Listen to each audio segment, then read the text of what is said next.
Tic Talk, Tic Talk, Tic Talk, Talk. A real Celtic talk show by real Celtic fans from the Carluke Shamrock Supporters Club on Hail Hail Media.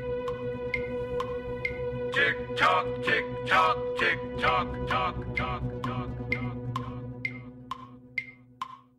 Hail, hail, and welcome to Tic Talk with the Carluke Shamrock Celtic Supporters Club. My name is Vincent. This podcast has been recorded on Wednesday the 24th of April. You can find more information about the club at carlukeshamrock.com and details of the podcast and other Celtic family podcasts at hailhailmedia.com. Now tonight we have a very special Championes podcast with some very special guests. Thanks, Vincent. On the podcast tonight we'll be looking back at the championship winning game on Sunday against Inverness. Look forward to our next match against Motherwell. A wee chat about the Scottish Cup final, some hot topics to get through, and we'll finish off with our usual shambolic. So let's see who we've lined up for you on tonight's panel. Kevin, Peter, Brian, Richard. Now Richard, What? Richard who you might... Wait, no, he's got notes. So it's only their boss, and he's only gone and turned into a pundit. Dun dun He's dun. not allowed an opinion, mate. The neutral host. Listen, can I just protest early on? He's got notes. No, that's I just like good. it. No, that's I like just good. professionalism. I like professionalism. Thank you, President. Man's got time in his I hands. can read them. You don't know what it's no professionalism. That's just good preparation, Brian. Good preparation. So to take a wee note yourself, actually, shit. on that. Take a wee note yourself. Vincent, just before we started, I was at the school gates yesterday. Oh, wait a minute. I was at the school gates yesterday to pick up the bold Thomas. And the bold Ricky's there. I didn't want to interrupt him, because he's surrounded by all the women. He's in the women's club. He's got a wee Barbie in the middle. And they're all starting.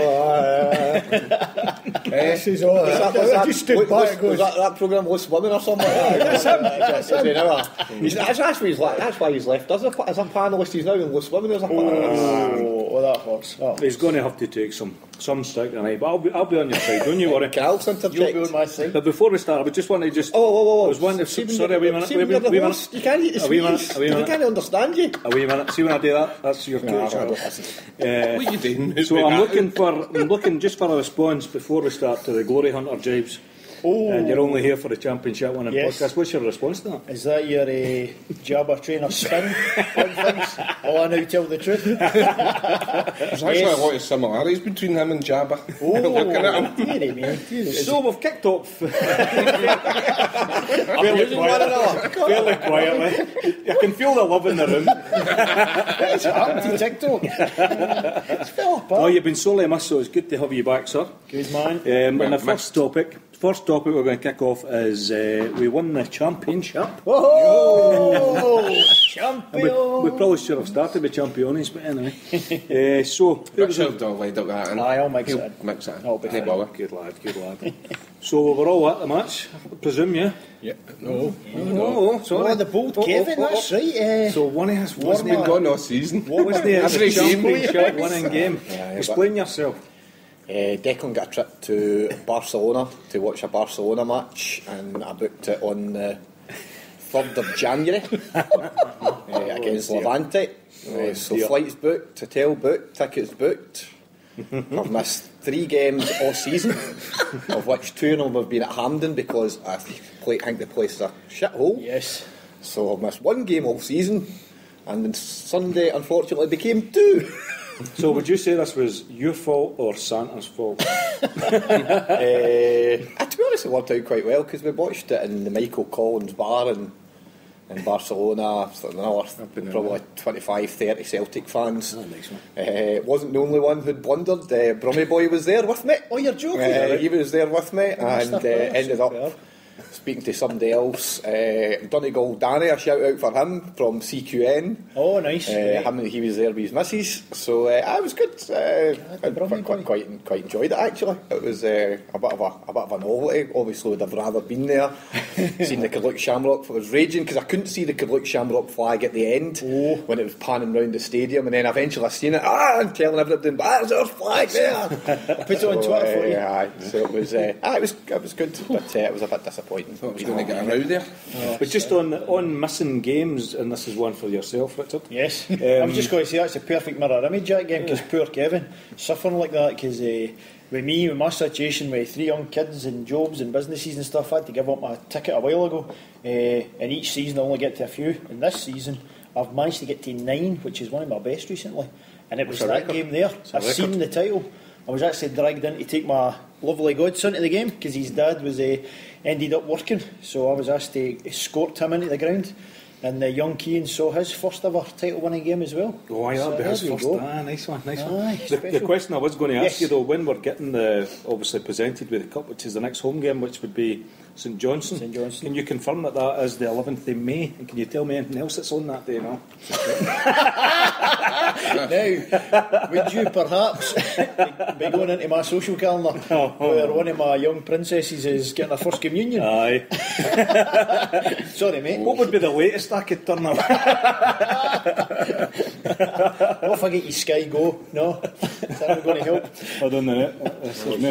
More tea, Vicar. I'll just dish up the tea. So can you just describe the scene, Richard, for our listeners? Yeah, I'll choose the word surreal because this is the first ever Tic Talk show that I've walked into, and BJ Max come out with a big pot of tea. Vincenzo Sar has opened up a box of Maltesers, and Peter just walked in and put his feet under the table as if it was his living room. I don't know what. Oh, Brendan, I got my slippers. Oh, I'm on the house. Well, this is since sensational. you've been away, Under new management. A few things have changed around We're here, actually disappointed. Vincent usually brings a biscuit of the day, and it's skills of the day. well, Maltesers are on special offer. Come on, Vincent. It's just No, a wee bit you more think relaxed. you're That's what bored. I'm saying. It's a wee bit more relaxed, you know. Right, okay. Hey, well, with two stuff before, is that what it was? Settling. So back to the match. Match. I'll just talk you through the team. We kicked off with Forster, Lustig, Ambrose, Wilson, Mulgrew. Forrest got a start. Commons, Wanyama, Ledley, Stokes and Hooper. So who wants to kick off with Sunday's match? Brian, you looked at me there. It's your turn. I think we were all looking at you jealously. Enjoyed the second half. I thought we played very well in the second half. I thought Commons was outstanding. Each goal seemed to get better than the previous one, and culminated in something else that Kevin missed. Whenever Samaras has a shot, all I hear is "get your laces through it" every single time. Invariably because it doesn't he? And he what did he do? got his laces through that one. He nearly broke the bar from an acute angle. And I thought Hooper's flick was fantastic, and the goals before that, and there was a few funnies. The boy behind us, about 5 seconds before Ledley got the ball, he put it in with his right foot, unbelievably. And the guy behind us was shouting, "Oh, for sake, Ledley, stop wandering about there like a heedless chicken." And I don't actually think he'd finished the word chicken as Ledley hit the back of the net with his shot, so that was quite good. And then Kieran at the first goal had know how Hooper took his touch. Kieran's like, "Oh, for the first time." Hooper, and again didn't finish the sentence as the ball nestled in the It's funny you corner. should say that, because my mid-sentence I was describing to, I think it was Big Doogie, how Hooper needed a rest, and he should have dropped him a while ago. Bang. Myself, Vincent, you were saying Was it that. He has to get half it. He needs to get brilliant. So I put it up there with the Nakamura and McKeever moment. That was Was that summer, right? Take him on up. Tom's. But it was it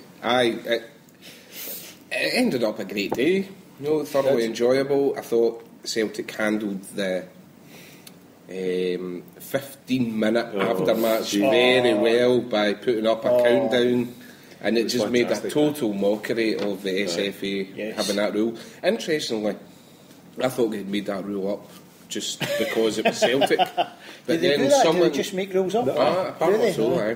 I didn't know. I wasn't But aware of apparently, that.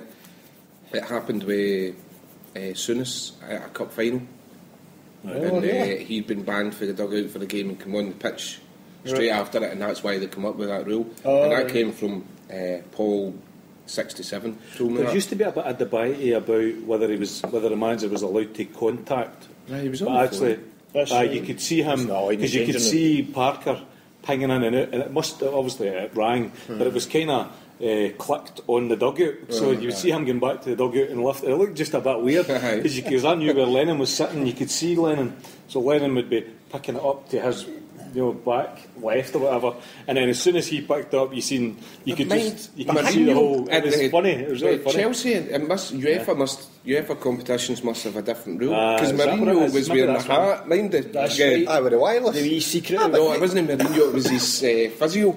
Had the hat on. Yep. It was like 40 degrees or so. I'm not listening. You were allowed to do that. I thought they would be a wee bit more progressive with the headphones in with the Bluetooth, the wee mini boom, and just communicate with. Do you want Lenny talking in your ear all game? Especially before you're going to hear us, Gary, Vinny says Guy Hooper already. Take him. Oh, good goal, Gary. That's how I'm sitting where I'm sitting, and Lenny's sitting where he's sitting. So I thoroughly enjoyed it.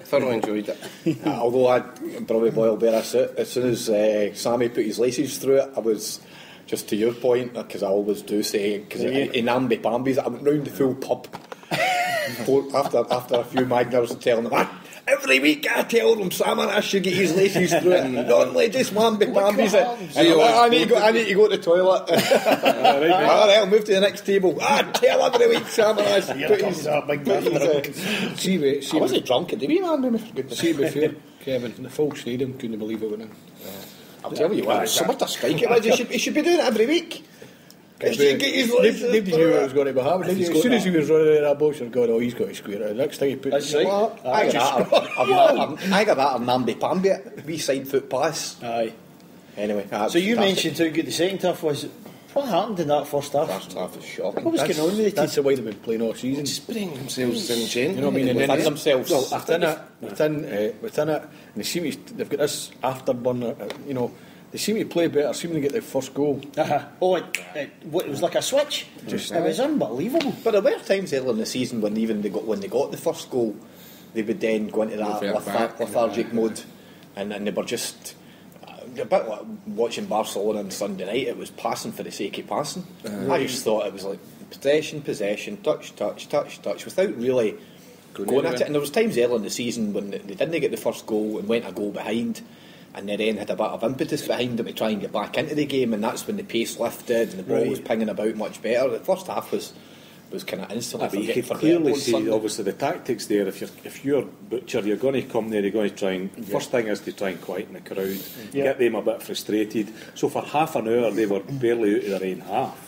Inverness, and it was 10 men behind the ball. But in actual fact, when I was just beginning to start to get frustrated. Hence the get Hooper off, because. But what you started to see was the Celtic players then, particularly up front, were just then static. It was as if, right, we've run out of ideas, we're not quite sure what to do next.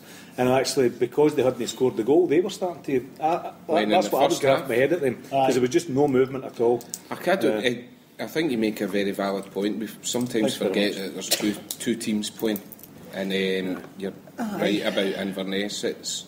You kind of just expect Inverness to go out and lie down, and for us or Inverness to play a game where it makes it easy for us. So they made it. You're right. They made it difficult for us. I thought some of the passing was good, mind you. Was when he should give his half-time team talk at the start of the game. Because I think at half-time.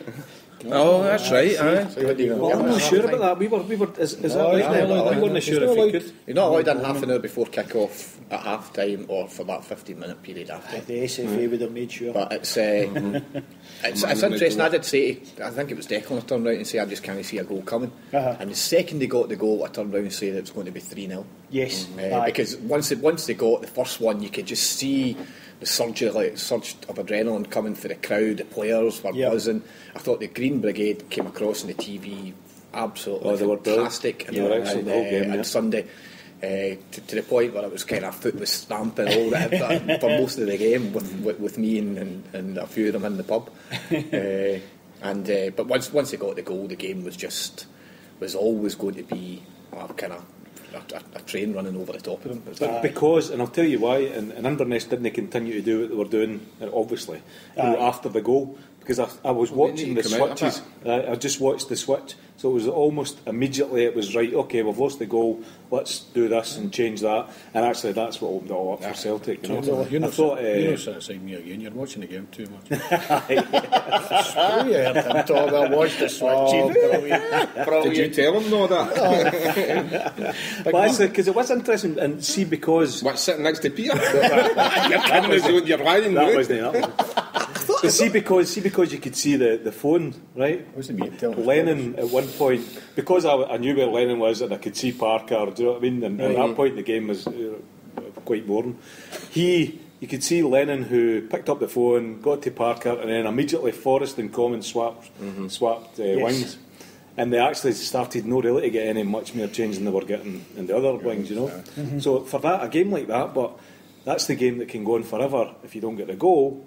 But as soon as you get the goal, it absolutely, obviously changes it. Floodgates. Hashtag floodgates. I thought Commons was brilliant. Actually, I thought Commons had a great game. Do you know? See the last 5 or 6 games, he's just been the player that, mind when he first came, and we were all so surprised at how he started. That's what he's been playing. I would like to see the fitness coach working on him to try and put a half a yard or a yard on him.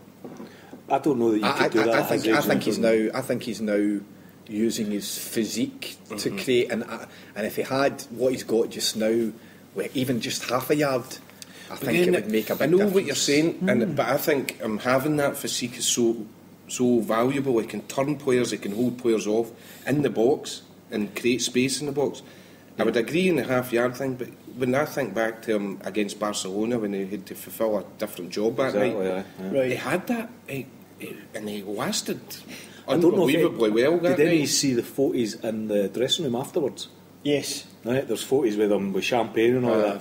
There was a topless photo of tattoos. Commons. It wasn't just the tattoos that caught my eye, but there isn't an inchy fat on the guy. See the kind of he's carrying weight and all that. No way. No, he's not. He's bulked out. Total. Which makes him look big because he goes from kind of there out, heavy shoulders, really kind of. But spent a lot of time in his upper body strength. But that's not necessarily having that level of bulk for a professional football player isn't always great. I agree. It's not always his great. Size, I think it's a useful. But I did read yesterday in the paper an interview where him saying that he was now, because Lennon had said he was going to send some of the players away, give them a break. He's gone for some sun for a week or whatever with the family. Great. But the interesting bit at the end was that he'd said for, I can't remember the period, but a fairly lengthy period, he's been taking painkillers. That's right. Do you know? So he said, my body needs a rest for that. Yes. So to play the matches, he's been taking anti-inflammatories and painkillers and stuff like that. Right. So that, I guess that's maybe, that could contribute. You never know in the stand. What percentage of these guys? How fit is he? Is he 60%? Is he 80%? We spoke about that on this before in terms of performance levels, that nobody can perform 100% all the time. Aye. And some of that comes down to fitness, some of it comes down. You seen that in a wee man last night, didn't you? Sorry, I'm laughing because I remember the conversation that we had. Did we not get mixed up their numbers? No, you did. Me? Well, here, you can't have 100% all the time. I was doing an 87, 45 left or something. And then after you said, do you follow me? And we're totally lost. Shaking your heads. Nope. Aye, Vincent. Aye. You mentioned the movement and mobility and stuff, that first half thing. And that's where my frustration was certainly coming in, because, as I was saying earlier, I did actually like our passing. I liked when we had the ball. I liked how we were passing it. I liked how we were trying to move things. But it always seemed to be that when it was from the back, if the keeper just maybe casually picked it up from a bad pass from Cali or a shocking corner or whatever, all of a sudden everybody's just stopped. There was no urgency for a counter-attack. There was no urgency for a break, for hit a channel or anything. They were just kind of walking away. I thought, what's going on here? But that all changed in that second half. One of the things, and it kind of touches on that I noticed, when the ball goes back to our goalkeeper, I noticed it several times on Saturday and Sunday, and I've noticed it several times before. Most of our team turn their back. Yes.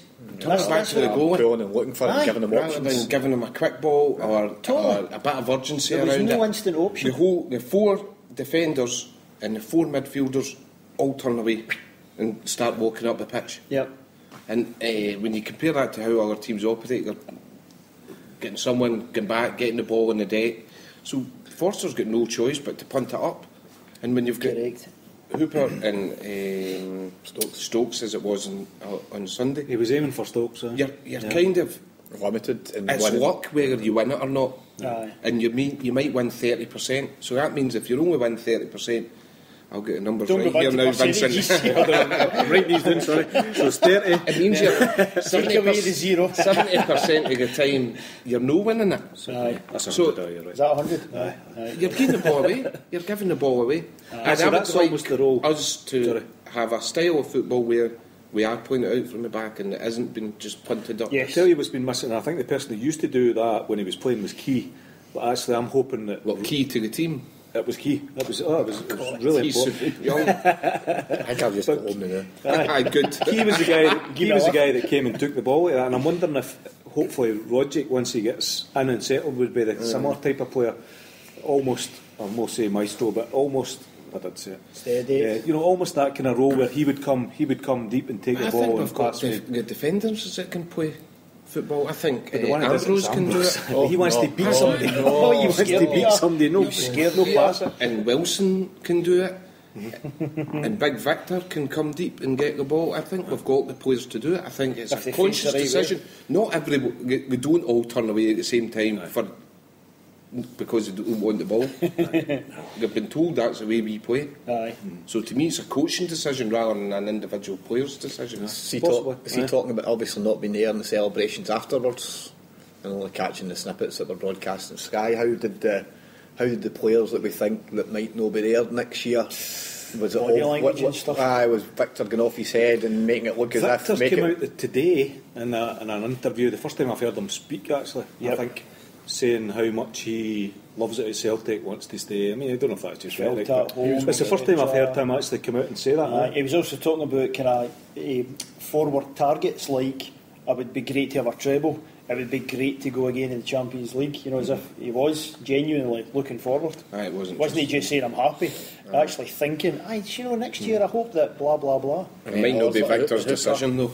Correct. Hooper and Foster and stuff like that. Were they? Hooper's come out as well. He said he wants to stay. Well, Lennon said he thinks there's a good chance he'll stay, and then Lowell just kind of batted it back to Hooper and said it's really down to the players, because I think they've made the offer they'd made. I think they offered it. I'll stay in the table. The offer they made, and they'll change it. It's a good I question, think so. but the body language and stuff, I'm trying to think back, because for Kevin it was a kind of surreal moment where, see when that clock clicked on, I've and seen you'd that, seen the 15 minutes, it showed it the sky, and I'm like, inside, look at the goal. you burst out laughing, and it was brilliant, and it was a highlight of my day, it really was, get it right obvious. But there was also a strange thing, because the announcer, as the teams are coming off, the announcer is explaining, Neil Lennon isn't going to be out for 15 minutes, blah blah blah, and also we're not going to be playing any music, we're going to just leave it up to you guys to have a party. And it was really strange, wasn't it? The kind of whole thing went very, very quiet, and it took a lot of time for the players to then come back out, and then they were building up the wee kind of photograph stand, and then doing the lap of honour. So I think that impacted your question about the body language and reactions and celebrations. It wasn't a razzmatazz thing straight away where somebody could have went bananas. They had time to come off, to get their gear sorted, to get back out, to pose for photographs, so I think that tempered a lot of it. It was really, really weird. But it was nothing like Big Victor taking his boots and his top and his shorts No, and everything, exactly. chucking them into the crowd as if to say see you later. and all that kind of It was stuff. weird stuff coming in the other direction, wasn't it? You see the women with the big bra, a big that massive was bra. brilliant. That was Aye, brilliant. aye, It's class. Because Mulgrew put it right up his jumper immediately. He grabbed it. Was it him, was Aye. it? Oh, that was brilliant. The one I noticed too was over celebrating almost was Izagiri. Did anybody notice Izagiri? Oh, no, never. He was jumping about like an idiot, man. Any time there was 40s, he would take a right, like a wee Wayne, you know what I mean? A right run at it, and then jump up and tappy folk. He looked as if he was seriously enjoying Who was the himself. boy that tripped up? Remember it, just when they came out? I couldn't see I think it who was it was. McGeer. I think he lay in the ground and Aye, somebody pushed him. Oh, right, okay. Alright, trip. Aye, that old Chester. So just on Kevin's question then, let's just go through who. I'll ask each of you then. Who do you think, if I give you two, who do you think are definitely going to leave And who do you think, I'll give you another two, are definitely going to stay? Richard? I could easily see Hooper going, just with the amount of interest in him. And I could see Wanyama going for what Brian mentioned, the money. If a right cheque pops up, our PLC will grab it. A cheque? Yes, I will make sure it's got a guarantee card in the back. Aye, not for any special thing with Wanyama want to go, or I think he's for the off, that kind of stuff. It's the money angle. In my eyes, he's our kind of most valued when it comes to that. Say that with all players. No, I can't say they're all the most valued. That's my view on the players. They've all got their price. Correct. Is what I'm saying. But what I'm saying is that he's the kind of most currency valued player that could easily be snapped. So I would like to see us cash in Victor. Right. The performances I've seen from Victor in the last 3 months have been. I think he's nothing on occasion short of shocking. Some of them. I try to give him sporadic. I was trying to help the boy. Shocking, I think. Dear me. Shocking. I think there's lots of games where he's been taken off as well. Yep. And I would like to see, going back to something that we've spoken about a lot, player asset management. We did it with Borage, where we could probably have got 8 or 9 million, and a season later we got $1.5 million for 1.3. That's right. And I would actually probably like to see us cash in Victor just now, because I've got a feeling that that we might not get the money this time next year that we would get. I think the time's his right. stock is high. I think you might be right about that. Sell the only reason I wouldn't sell him is if he was going to sign a new contract. So the other one that I would think might not be there is Big Fraser. Is it the keeper? Is it? I think, and not necessarily. He's in my maybe box. I think he might express a wish to move on if the right club comes in, because I don't think he can meet his England aspirations while playing in Scottish football. Aye. Fair enough, he's broke into the squad, but to be honest, he's good enough to be challenging Joe Hart to be the number one. I think in he my is opinion. challenging Joe Hart. Joe Hart's going to be the favourite. But I don't know if that would change if Foster was in the Premiership. Yeah, if Foster was playing at Man U, then he would. I don't think he's likely. And I don't think he would displace Joe Hart. I think Joe Hart's the darling in the England team. No, Pierre, he would have a better chance playing at a big Premiership club than he does just now. And when you look at the mistakes that Joe Hart's made, the probably only thing that keeps Joe Hart in position is the fact that there isn't someone who you would absolutely say, well, should be in there getting it. I mean, some of the English press are saying, look, Joe Hart's not pulling his weight, but are they really? Are they shouting? They're not really. They're saying he's not pulling his weight, but they're not shouting for the number 2 to then be given the chance to step up. Who was it? And that's a championship goalie in before him, didn't they? Well, no, that was a European. That was a European Championships. But since then, Jack Buckland, I think it was. So he's now number 3, and Fraser Foster seems to be number 2. But the press are saying, look, Joe Hart's not doing what he's making more mistakes than he's ever made. But I'm not actually pushing for the number 2 to be given the chance. Whereas if he was playing for if he was playing for a top 6, if he was playing even for Spurs, week in week out and doing well, then they would actually they would be actively wanting him. Okay, so we're kind of agreeing on Hooper. We think we're thinking. Well, certainly for me, Foster was in the maybe group. Right. We're thinking. Is he also went off the boil? Is that fair? Sorry. Is he also went off the boil? Well, Foster, I think, has. Since we were sitting talking again. Since he was injured, I think so. When was the last time we had a clean sheet and then all of a sudden Inverness scored? Aye, well, you know.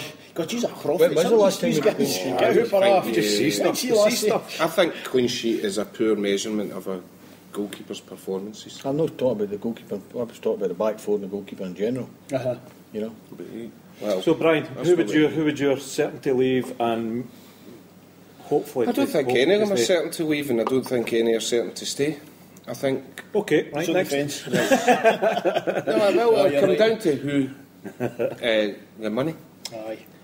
And potentially who signs. Based on then. So the question was, who do you think then is likely to stay, and who do you think Who's your guess? would leave? Who's your prophecy? I've not got strong opinions on it. There's a lot of listeners out there hang Is on you always your every like word, Brian. So No, there's not. There's only a 5 years download this. I was going to say 50% of the 2 listeners is. Brilliant. right, the listener wants to know, right? In your humble opinion. I agree with Richard that I think Wanyama is our most valuable in terms of monetary to us and would have least impact on us if he left. Right. I think people say around Hooper that, I sell Hooper, but the guy's a natural goal scorer and will Totally. maybe not in the SPL due to sometimes a lack of commitment or maybe protecting himself a little bit, but in European games I think he's been excellent along with Sammy. That's my worry about Hooper, is not his ability, but it's his attitude, his mental. So whether that means that he doesn't want to be with us, or whether there's a flaw in him as a player where he can't focus and stay switched on all the time. Because some of his performances have been the very, same very could poor. be said of Big Victor. I agree. Definitely. And I think there has been that throughout our team in league games. With Big Victor, he's had mixed games in Europe as well. I think he's been good in the most part, but still been mixed. Do we have any worries? We'll get most money for Victor. Any worries about us thinking about Hooper, Foster, and Wanyama, and maybe just ignoring the fact that Sammy's had a great season, and I think Rackwell, he's come out. He's quite settled, and He's come out, has he? Aye. This is an exclusive. Exclusive for TikTok. Shevchenko. True agent. No, Sammy came out Today, or yesterday? yesterday saying he loves it here. right. So Why would they even consider moving anywhere I'll tell you, else? here's a dark horse for you. we've never known of players that have said, I love it here and I'm very settled, and then a week later they're like, right, I'm He's the packing my one guy. bags to. He's the one guy who gave up quite a lot to come here in the Aye. first place, and actually And the way he talks, less motivated. and he said it again, he said it again yesterday. He's not at Celtic for the money. He's at Celtic and he stayed here because he loves it here. He loves the club, he loves the supporters, and he loves playing for Celtic. I'd seen the Shamrock That's not flag. someone that you're talking about in the ilk of Mo Johnson, Oh, or he said it. He said Charlie it. Nicholas, You can- or Brian I'll edit that. McClare, You or can the edit guys that said, I love it here, and then left. Sammy's, as far as I'm concerned, genuine when he seems comes very- out. Here's a with wee that. dark At least horse, we've got it in records. So come Here's the a wee start of dark the season, horse. it'll What be about, interesting. Well, you look at the evidence so far in terms of what he's done. He took a wage drop and he's had the ability to earn more money elsewhere, but stayed at Celtic. He has. In fact, I'll give you 2 dark horses then. Well, but one is Kelvin Wilson, Drum. and the second one, Adam Matthews. Kevin came in with an exclusive tonight about Adam Matthews. It's hardly an exclusive, just What, I'm talking to a punter? met somebody for Cardiff at the game on Sunday night, and See, He's off. maybe he's, you are. he's a Cardiff fan, and he just said he was singing a Joe Ledley song, and he took a shine to Declan was wearing the hoops and stuff like that, and he said Adam Matthews, we don't want Joe back, you can keep him. He's possibly your new club captain, but we don't want him back. But we'll be back in a couple of weeks for Adam Matthews. Now we're back in the Premiership. You heard it here first. They are desperate. The Cardiff fans to have Adam Matthews back. Here first. One Cardiff City fan. Brian, I'll but do this for guy us. knew stuff. This This guy is how knew it stuff. starts. Peter, what about yourself? Are you in agreement, or do you? I don't think Gary Hooper's going. No. I don't think. You think it's just somebody will try because- and get I'll up tell you my theory behind this. Neil Lennon brought him up after the game. He mentioned Gary Hooper specifically after the game. He did. He mentioned him specifically, so I don't think Gary Hooper's going. I agree that Wayama's got to go. Without a shadow of doubt, he's got to go. What is it? Who's Wayama? What do we I've heard this. When did we sign him? He told me out in Sunday for that. It's the smart season. It's the Conley Cup. But you've got your brother doing it, I know. That's who I He heard. calls him Wayama. I say, who's Wayama? How do you know that's not the correct Kenyan pronunciation? Exactly. Peter's a native of Nairobi. You know, and you've been out. You've been out. You know I've been out. You've been out plenty of nights out with me, and I speak fluent Swahili. Well, I suppose that. We're transferring We'll give you that, we'll give you one that. letter at a time. Wayama it is. I've got bad news, we're down to the last 3 Maltesers. Oh, get in there. So, sorry. And I Peter. think, and like Kevin, I think the goalkeeper's away. You think so? You think keepers Ah, are I Because of the career thing, the I don't international. know. I don't know if it's just a career thing. I think he's going. Right, okay. I mean, interestingly, when I was actually doing Cardiff last week, and And he again, Adam Matthews. Talk to this other guy.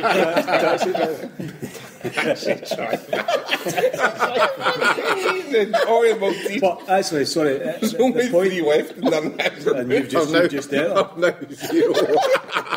He said that they absolutely love David Marshall. Oh, they do.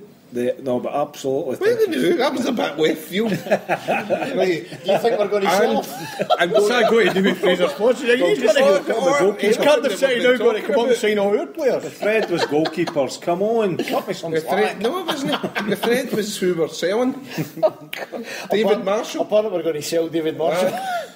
But there, we could get David Marshall back. Oh, Jesus. What did I tell you about And a eating and swap deal. speaking? A swap deal speak. for Fraser Forster. We're on Larry. Plus money.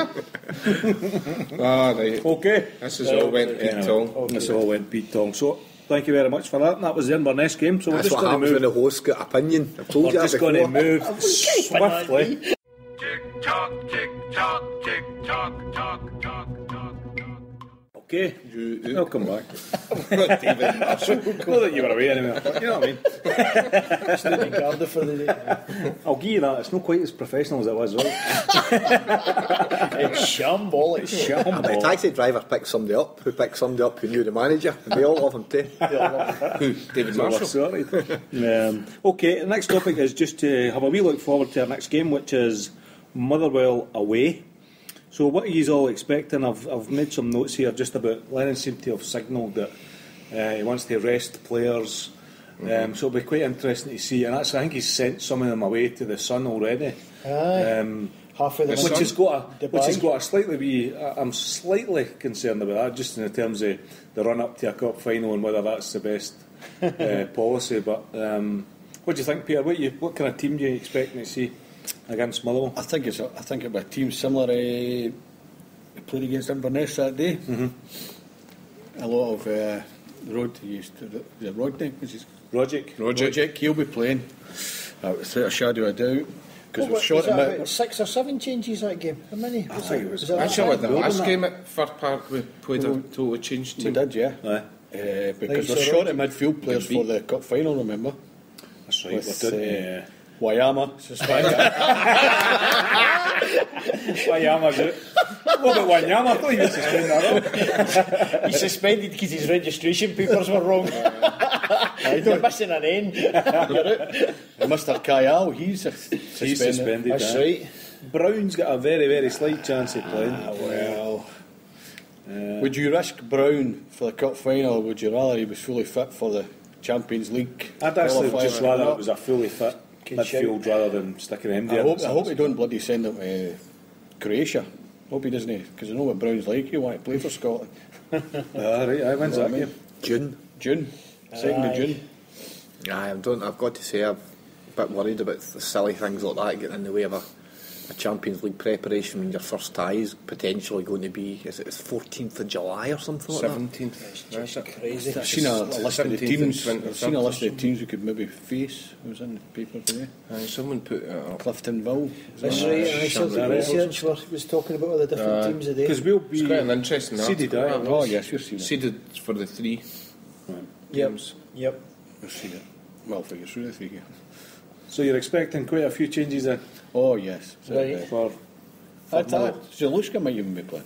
I just think it's quite a difficult balance he's got, because he's got to keep the players ticking over for the cup final, but also he's wanting to kind of give them a rest. So I don't think it'll be absolute wholesale changes, no. but I think there'll be maybe. By the way, Muller's a at least good half the team. They're second in the league. They're a good team. Correct. You know what I mean? They went up to Dundee United 1-3-1 on Friday night. So we changed 3 or 4 players the last time and they beat us there. If they also nailed down that second Aye. place, I'm thinking of the money aspect of it. They've Aye, still so got they're it. still Going for it. Of course they are. there. So there you go. So that'll be the back of their minds as well then. And they've got nothing else to play for bar the league. Aye, You know what I mean? that's it. And they mentioned that a few times about chasing that money for bringing in players and for bonuses and stuff. I fear to announce this guy's name because I'm going to get pulled out. But Wayama again. Do you think he'll ever play again? Because there's no point playing him between now and the end of the season. Well, maybe just no for us. Well, he's not suspended. He's suspended for a cup final, so you might as well try and settle somebody into the middle. Into that role. And let You him know what I just mean? go away on holiday. I mean, the good thing that he's got is it's a very, very short, close season for a lot of these players, because some of them have got international games, and then we're back, obviously, for the qualifiers.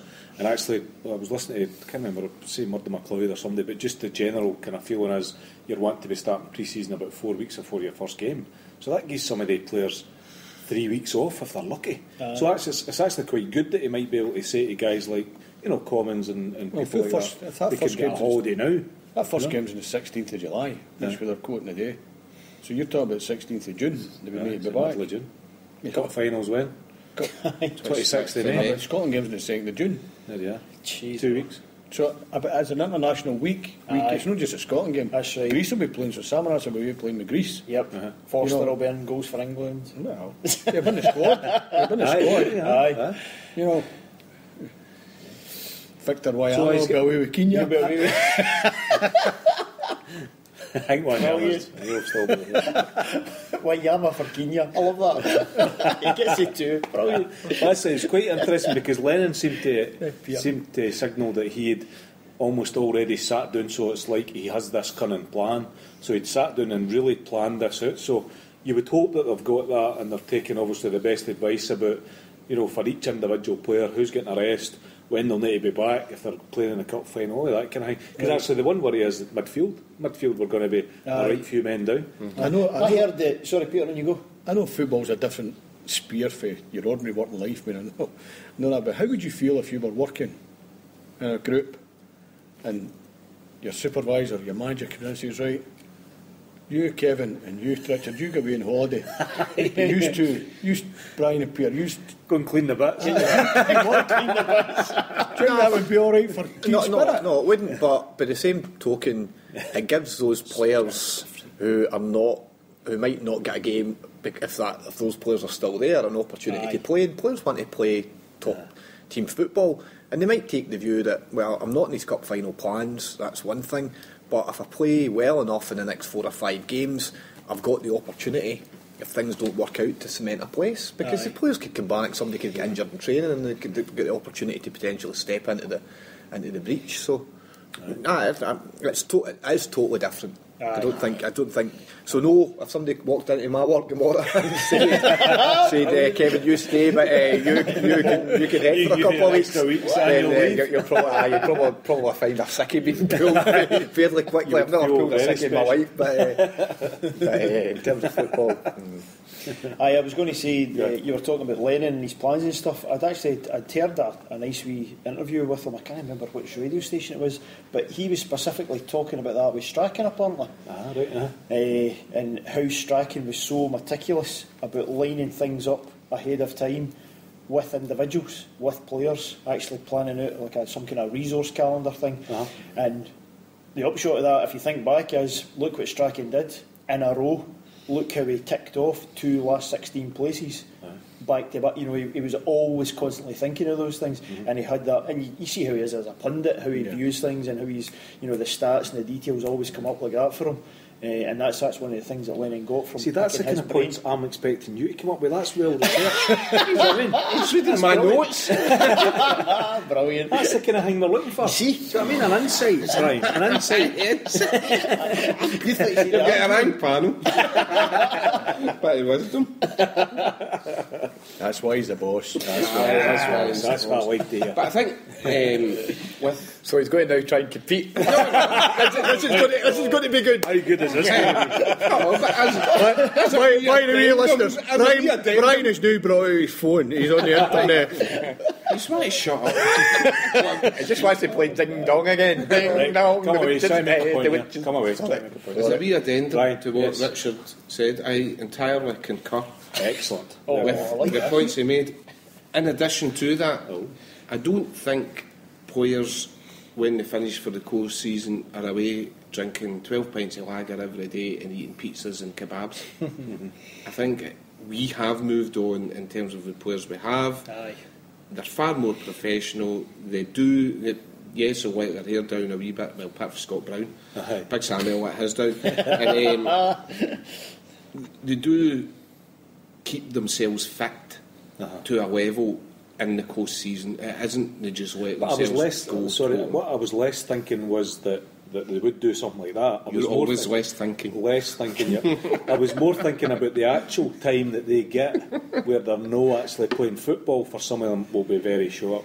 So that it's that kind of, it's more, for See, to my mind, it's double more, negatives there. No, I'm go mostly over- lost. Go over the aches To and my mind, pains it's more- and getting over the aches and pains and your point about Commons, giving his body a chance to recover from having to take medication and play not just that, games. it's actually mentally zoning out at the time. Probably take them a week to get, to actually get relaxed. Aye. And then actually, if some of them only have 2 weeks, that's it's not much time to actually then start to think about the next season. So he's got a really difficult job there. But it's interesting that he's spoke to Strachan and Aye. taking that kind of stuff on. That's excellent. Definitely.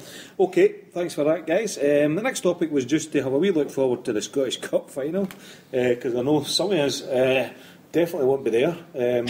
I wasn't planning on going until my brother-in-law phoned me up and said, I've got news for you. Surprise, I've got your ticket. But the bad news is I need to go with my sister, Monica. So it's no hospitality. Bad news for her. So I will be at the cup final, but I know a couple of you will be protesting. I'm not going. And won't be there. How do you actually feel about the cup final? I'm starting to get a nagging wee feeling that Hibs are going to win it sometime. Don't start. That's Johnny Mackay doing that to you. Talking in that pub that day. No, I have don't to know. say, I don't know. I don't think there'll be many fans that hasn't crossed their mind. So that's going back to the point we had earlier on about players taking a break. That's probably the biggest risk, is if they don't win the cup final, lots of Lennon's good work this season will be just viewed in a very negative way, because it will be easy to say that's what happens when you allow players to turn off. And this is quite a big risk, to be perfectly honest, doing this, because you are right, they have to break their hoodoo at some point. 111 years, is it? 113 years or something? Yeah. They need to do it some time now. And they were there last year. You just can't imagine it happening. But did we imagine Kilmarnock beating us last year in the semi-final? But what you're In saying final, is sorry? Neil Lennon is in a wee bit of hiding to nothing in that respect, because if he plays the players and one of them gets injured, folk are like, What you do? what's he doing playing the players? They should have been. No, you're not. Not in a cup final. No, No, he's before, talking about between now and He's then. talking about in the run-up to it. So rather than resting, you're saying he rests them and then we get beat in the cup final. I'm saying if he plays them and someone gets injured and they're unavailable for the cup final, you get the same. It's always the same argument. My view of the cup final is you mark Lee Griffiths, you win the cup. Aye. Yes, Take him out of the game, you win the agreed. cup. He is Hibs. Aye. He is Hibs. You know, the rest of them are all With our dodgers. defence, it's a little bit of a worry, I have to say. When was the last time in a clean sheet? I'm less worried about that. I've got to say. I'm less worried about who? About the defence not being able to cope with Lee Griffiths. I think if he picks the right defence, and right now my view is that would be I wish to get right as a Gary at left and Wilson and Effie Ambrose at centre back, and they're more than capable of handling anything that Hibs can throw at them. The midfield is where the game will be won or lost, and if we get the first goal, then you would take the view that we will go on and win comfortably. Sorry, I take the view that we will go on and win comfortably. I think we'll win comfortably, Kevin, don't get me wrong. I don't think we've got any worry with Hibs. You're confident. You're talking about guys needing a holiday. I think Effie Ambrose is needing a holiday. And I think you'll be one of the guys that will be rested. Oh, see that semi-final. Do you think he'll play him in midfield though? Oh, he was terrible in the semi-final. Absolutely terrible. Do actually, you know who I've been more impressed with? And see when Charlie Mulgrew goes back into the defence and no at left back. I mean, see when he goes back into the central. I'm the same. I like And him there. I prefer Effie in midfield than what I do at centre back. He's less risky, I think. Aye. And I think he's a good footballer. I was going to say, and I think our midfield is weaker with Charlie Mulgrew in it. Aye, it's terrible with Because Charlie. we're trying to Irrespective of whether he's on the left or No, anywhere. He's not a and I think midfielder. He's not a midfielder. very competent centre half, and you've still got the benefit of using him at set pieces, whether it's on the end of a set piece or putting a set piece in. The only problem you've got with that is you need to then move Wilson across, and I think Wilson's better in the position that you would put Charlie in, if you know what I mean. Aye. That's the only thing. But actually, he's one of the most improved players. So Aye. I would. That's the And team also I would play. Wilson's pace, I think, Can recover helps that, Mulgrew out. Because Mulgrew's a bit slower, as we know, and Anyway. slow in the turn. Back to important issues. What is the ticket details for the cup finals then? The cup final. I'm just waiting. I thought you just were waiting going. a letter. Just waiting a letter coming in. Well, I've got mine. What's the rationale? You need to be at 15 games away games this season, and you're definitely guaranteed one. Well, I heard a woman in it. Well, obviously travelling for work, and the woman was on for the football phone in, and she says that she is only getting 2 tickets out of 4 because there's only 2 of them registered with the away ticket scheme. And I think the rationale is if you're in the away ticket scheme, you're getting a ticket. you're in. Well, many have we got 7 in the away ticket scheme? You know, if your I think over tickets 6 come of off them have direct been used. debit and all this sort of stuff. Okay, so fingers crossed. Richard, what's your thoughts on the cup final? What are you thinking? I'm actually quite relaxed about it. Huh? You look quite relaxed. For a couple of reasons. Peter picked up one. I do agree with that. Lee Griffiths is Hibs. Nullify him, and I think your job's 90% done. I'll leave 10%, by the way. Hold on. Another angle is that it's Hibs. If it was, going back to Kilmarnock mentioned earlier, if it was Kilmarnock, St Mirren, these kind of teams, I think there is a danger of complacency, of switch off or whatever. The fact that it is Hibs, the fact that you guys worry about, oh God, it could be us, the fact that they've got a player like Griffiths, one of those teams you might know say 9 times out of 10 will definitely gub them. I think that helps us mentally. And I think in the other aspect, and again this is the mental aspect, Hibs themselves, they've no won for that length of time for a reason. And it's always preying on them, and every time it comes up and they come up to the big dance floor, they start to bottle it and they start to shake, and I think it will happen again, and it will completely happen when that first goal goes in. Well, I think 5 can beat 5-1 last year with Hearts. Aye. Scared them. Now, if you tell me that that's not going to be in the back of their heads when they're going down that tunnel, and the papers have been, and they've been banging on their doors the full week, and the TV cameras getting shoved in their curtains, they will be bricking it. Totally agree with you. Yeah. But look at the converse of that. It scared them. And you look at the first half against Falkirk, and they were diabolical. Yep. They come back, they win 4-3, and if you're them, the performance they had on top of what happened last year, you start to think our name's on this cup. So I totally agree. And to be honest, it could be the most important thing. Could be what Celtic decides to turn up. It could be performances. Exactly. And that's worries me a more worry. than Hibs. Yes, because our performances at Hampden have been very poor over our last number of visits there. And what you would naturally think would suit us, a big pitch which has generally got plenty of green grass on it. Right, go for it then, Vincent. Hit me with it. Green grass, so it's not going to be the other colour, is it? I think you're doing well yourself. You would expect Big Sammy to be playing well on a surface like that, the size of pitch it is. You would expect us to be pinging the ball about, and every time we go there, in the last few visits, we've been poor. And not even the last game, exciting though it was, we went through a period where when Daly was a couple inches for hitting the back of the net, the one that hit the post, and we go up the park within a couple of minutes and we score what turns out to be the winner. We could have been easily, it could have been us, the reverse of 4-3. Without a shadow of a doubt, if John Daly's header goes in the goals, even when it comes back out and the guy fluffs it, you know. So, I mean, Conversely, Lustig misses the chance as well to make it 2-0. Yeah, but we did the same last year against Kilmarnock. Kilmarnock. We had 2 chances, one in the first half, one in the second half, that were back post headers. You just need to score one of them, and we didn't, and we get beat. So we just need to make sure that we turn up. I think that alternative viewpoint. Hibs have already beat us, have they not, this season? In fact, that was the first game we beat Hibs, was the game at Parkhead. Half the teams in the Premier League have beat us this year. It's been a strange old season. Okay, so we'll keep an eye on that one. It'll be interesting to see the teams that he plays over the coming weeks. Aye. Okay, so we'll just move swiftly on. Remember, you can get in touch via Twitter, Facebook, our website, Gmail. and our email address, which is not Gmail, is mail@carluxshamrock.com. Everybody knows that. Everybody knows that. Mel, that's my Yama's wife. Mel Wanyama. So drop Mel a mail. Okay. Okay. First topic I just wanted to mention was we had a fantastic Wally McLean Memorial Night in here. We did, yes. I think most of you were here. Yeah. Yep. Excellent night, Peter. It was a fantastic night. Well done to everybody who organised it. And I don't know the final figure, but I think it was over £1,000 raised. Excellent.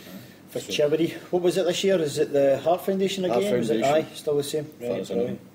And for the listeners, Willie McLean, former member, Yes. Fallen we talked comrade, about that. We talked legendary about it in the last hero. podcast. Just fantastic. The originator of shambolic. Correct, very true. The embodiment of Shamrock. Yeah, embodiment's a better expression. And the highlight of the night, the video. Had to be the Willie McCain shuffle, didn't it? I think we're getting the video on the website. I think it's going to come on the website. If somebody can get a copy to me, yes, I can get off the video card. I would like to see that again. So for the listeners, Fantastic. the video, Vinny, Yep. recreate it. No, I don't mean recreate it. No, it was a trip to Motherwell that the club went on. I think it was 2005. It was a quiet couple of days in Ireland. A shambolic trip to Ireland, that's correct.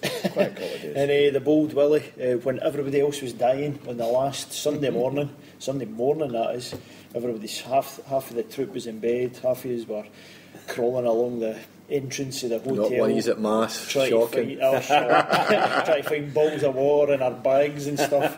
And there's a a line dancing class in one of the hotel's lounges with geriatrics, let's call them, all doing their bit, and they're right in the middle of them, the legendary William McLean going absolutely mental, and they loved him to bits. He was a hero, and there it was, call on video.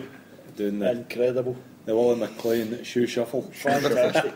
Great night, great music, and loads raised for charity again, as Peter says. Aye, so Fantastic. Well done. Enjoyed that. Second hot topic I just put down was the touchline ban for Neil Lennon. Just briefly, just to discuss it. Just thinking. I don't think it's even worth discussing. Aye, but just. Actually, what I did, well, just for clarification, then, if anybody knows best. Oh, you're no or seeking better. clarification, is Well, no. But am I right in saying that he was actually found not guilty, but it triggered because he was even there in the first place, if you like?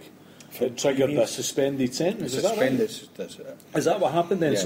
So in a sense, the swearing. Well, what they said was that for the swearing, he was actually found not guilty, but the very fact that he was No, that a it complaint was wasn't brought. found not guilty. There was no sanctions. There was no sanction. He admitted no sanction. So for he it. admitted being guilty because he couldn't not, based Aye, upon 'cause the it was video on telly. evidence. So he admitted it, and they decided not to punish him for that. So I think they were making just a statement that it was ludicrous that the fact he was even there in the first place, but because he was there and that's was right. guilty, That triggered it was the a suspension. 3-match suspended sentence from last year that he's now Because a serving. complaint was.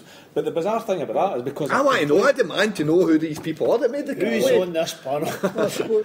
According to Neil Lennon, it was only 2 people. Yeah, and who are they? But the bizarre thing about that is a complaint is brought that's not proven or whatever it was, but the very fact that was brought triggered this. I mean, that's just crazy. SFA. That's the SFA. Yeah. You're right. Let's not spend too much more time on it. Third Fannies. top topic was Suarez. Oh dear. Suarez. Did you see Hang on. Patrice Evers? Someone chucked on Did you a see dummy this? arm the with all dummy the arm. blood on it. Oh, it was That was class. brilliant. It's like a zombie arm type thing. He picked it up, he's 40 takes it. They were celebrating the What it up. league. Now today he got a 10-game ban for this. Quite right. He's done it Do before. you think that's It's aye. He drew blood in, was it Ajax or something? Ajax, He drew blood for the Did you guy's see neck. it? Aye, did you see it? Honestly, it was like a vampire. It was like a scene out of Twilight. Guy's a lunatic. That's some movie for young people, apparently. You are hip and trendy. Thanks for explaining. But as a player, do you admire his hunger? I even wrote that down. I wrote it down. Thank you. Happy days. Oh, you're a bit off, mate. You can chew. You could always say he's got an appetite for success. Ding, ding. We need a wee bell. God's sake, man. That was a toothless comment. Do you know he's number 8? Oh, that's good. That's good because it takes you a wee half second. There's a wee delay there. This is worse than Radio Clyde. Is that possible? Oh no, I'm Let's happy go with to all the them. DL. I'm happy with all them. And our next topic. 10 matches. No, can I just say something about Suarez? Deserves more. Sorry. He Could you got say about banned to 8 matches the last time he did it. Sorry. I just say something about the Suarez thing is it's typical football fans. The Liverpool fans won't go out of the ground. The guy's got a microphone up to him. He's just bit there. Oh, great player, but great player. He's probably provoked. Not immense. That's right. But I was just saying to myself, she thought it was any Celtic. We'd be the exact same. Aye. You'd be walking around. Maybe he does deserve 10 matches, but it calls into question the all disciplinary sanctions that have meted out. So the player from Newcastle was it a guy from Wigan that did the player from Newcastle a couple of weeks ago, career-threatening injury, right over the ball, and he got the FA decided that they couldn't even take any retrospective action because the linesman seen it. Aye. I mean, so maybe 10 games for that. I don't know. I've never seen it. I was away, obviously. But if that's worth just bites into his arm. if that's worth 10 matches, then there's other things associated with racism, associated with tackles, going over the ball that need to equate to that, because those are things that will cause players to have their career ended, or things like racism. Just there's no place in football for it. So there's no place in football for biting someone in the arm. It's bizarre. I mean, you go into a football field, you expect to get tackled. Sometimes you get tackled going over the ball. You know what I mean? But you don't expect somebody to bite you. No. Unless you get into Glasgow. You've got a wee bit of Playing bite. Graham Roberts or something. Listen, I've seen you play football. You'd be as well biting. Okay, the gift that keeps on giving then. Oh, baby. I want to start, but I'll do what we're going to come back to the other. But I want to start with who did hear the Bomber Brown interview tonight? In I just caught the kind of Me, sir. when he was attacked. Is this what the notes are? I just caught the bit when he was attacking Tom English. Yes, just. right. So what channel was this on? Radio Scotland. Radio Right, Scotland. okay, so Radio Scotland. download the podcast. So it'd actually been hyped up to say that it was almost the battle, because remember Tom English came out when Brown got the job temporarily, and he slaughtered them quite rightly actually, and he talked about him being on the steps of Ibrox. The last we saw him, he was on the steps of Ibrox, howling at the moon, he said, right? Then he slaughtered his record, which actually is pretty poor. He's had a record. He slaughtered that. So Radio Scotland actually just shortly after that gave him the opportunity to come on Brown, but not at the same time as Tom English. So Brown then came on and justified himself and all that crap, but actually he's just not articulate enough. They built this up as saying, right, this is his opportunity they're going to come together, and Brown wants to put his points to Tom English. So it starts off, instead of starting maybe with English, who would have been a bit more articulate, they gave it to Brown. So Brown starts off saying things like, well, I just thought, and it wasn't fair, and I've been proved right, and everything that I said has came to fruition. And actually, the stuff that you said, Tom, has meant that my wains at the school and that have been getting a lot of bother, and it quickly degenerated into a bit of a slanging match, and what do you call him? Kenny McIntyre was trying to bring it in, because he just obviously wasn't being articulate enough to actually, what are you actually saying? Well, what I'm here for is I'm here tonight to give you I want you to apologise and stuff. So English then went, right, where do you want to start? So almost they started with, right, everything that you said on the steps there, Brooks, then, did you have any evidence for that? Do you know? And he was saying, well, not really, but I've been proved right. And I was thinking, right, okay. And then he moved swiftly because he knew he was losing that one. Just pause on the steps of Ibrox. Was that when they said the stadium I played for? Yes, that was it. Beautiful stadium I But played basically, what for. Tom English said was, 1 minute you said you were going to just offer them the pound back to get Rangers. He said, and then in the next breath you said you had a consortium worth 8.3 million. What one is it? And he was like, oh, you're just picking on stuff that I said. They said, aye, and your point is, you're just picking up stuff I said. You're picking Right, the detail. So he knew right away. English I was then talking at a high level. English swiftly then moved on to his record, right? And he'd said, but then you were on saying about my record. He says, well, let's talk about your record then. He said, you took over Clyde. He said, they immediately went down.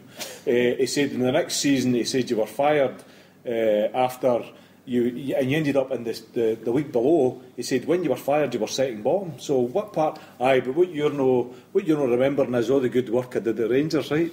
And then he went on to say that he was kind of more or less responsible for Barry Ferguson, Charlie Adams, the goalie, what do you call him? McGregor. And then other, and he was rhyming all these out, and they were kind of thinking, all right, so that was you then, was it? So he then mumbled on to another bit saying, but when I was at Clyde, there was other stuff going on in the background.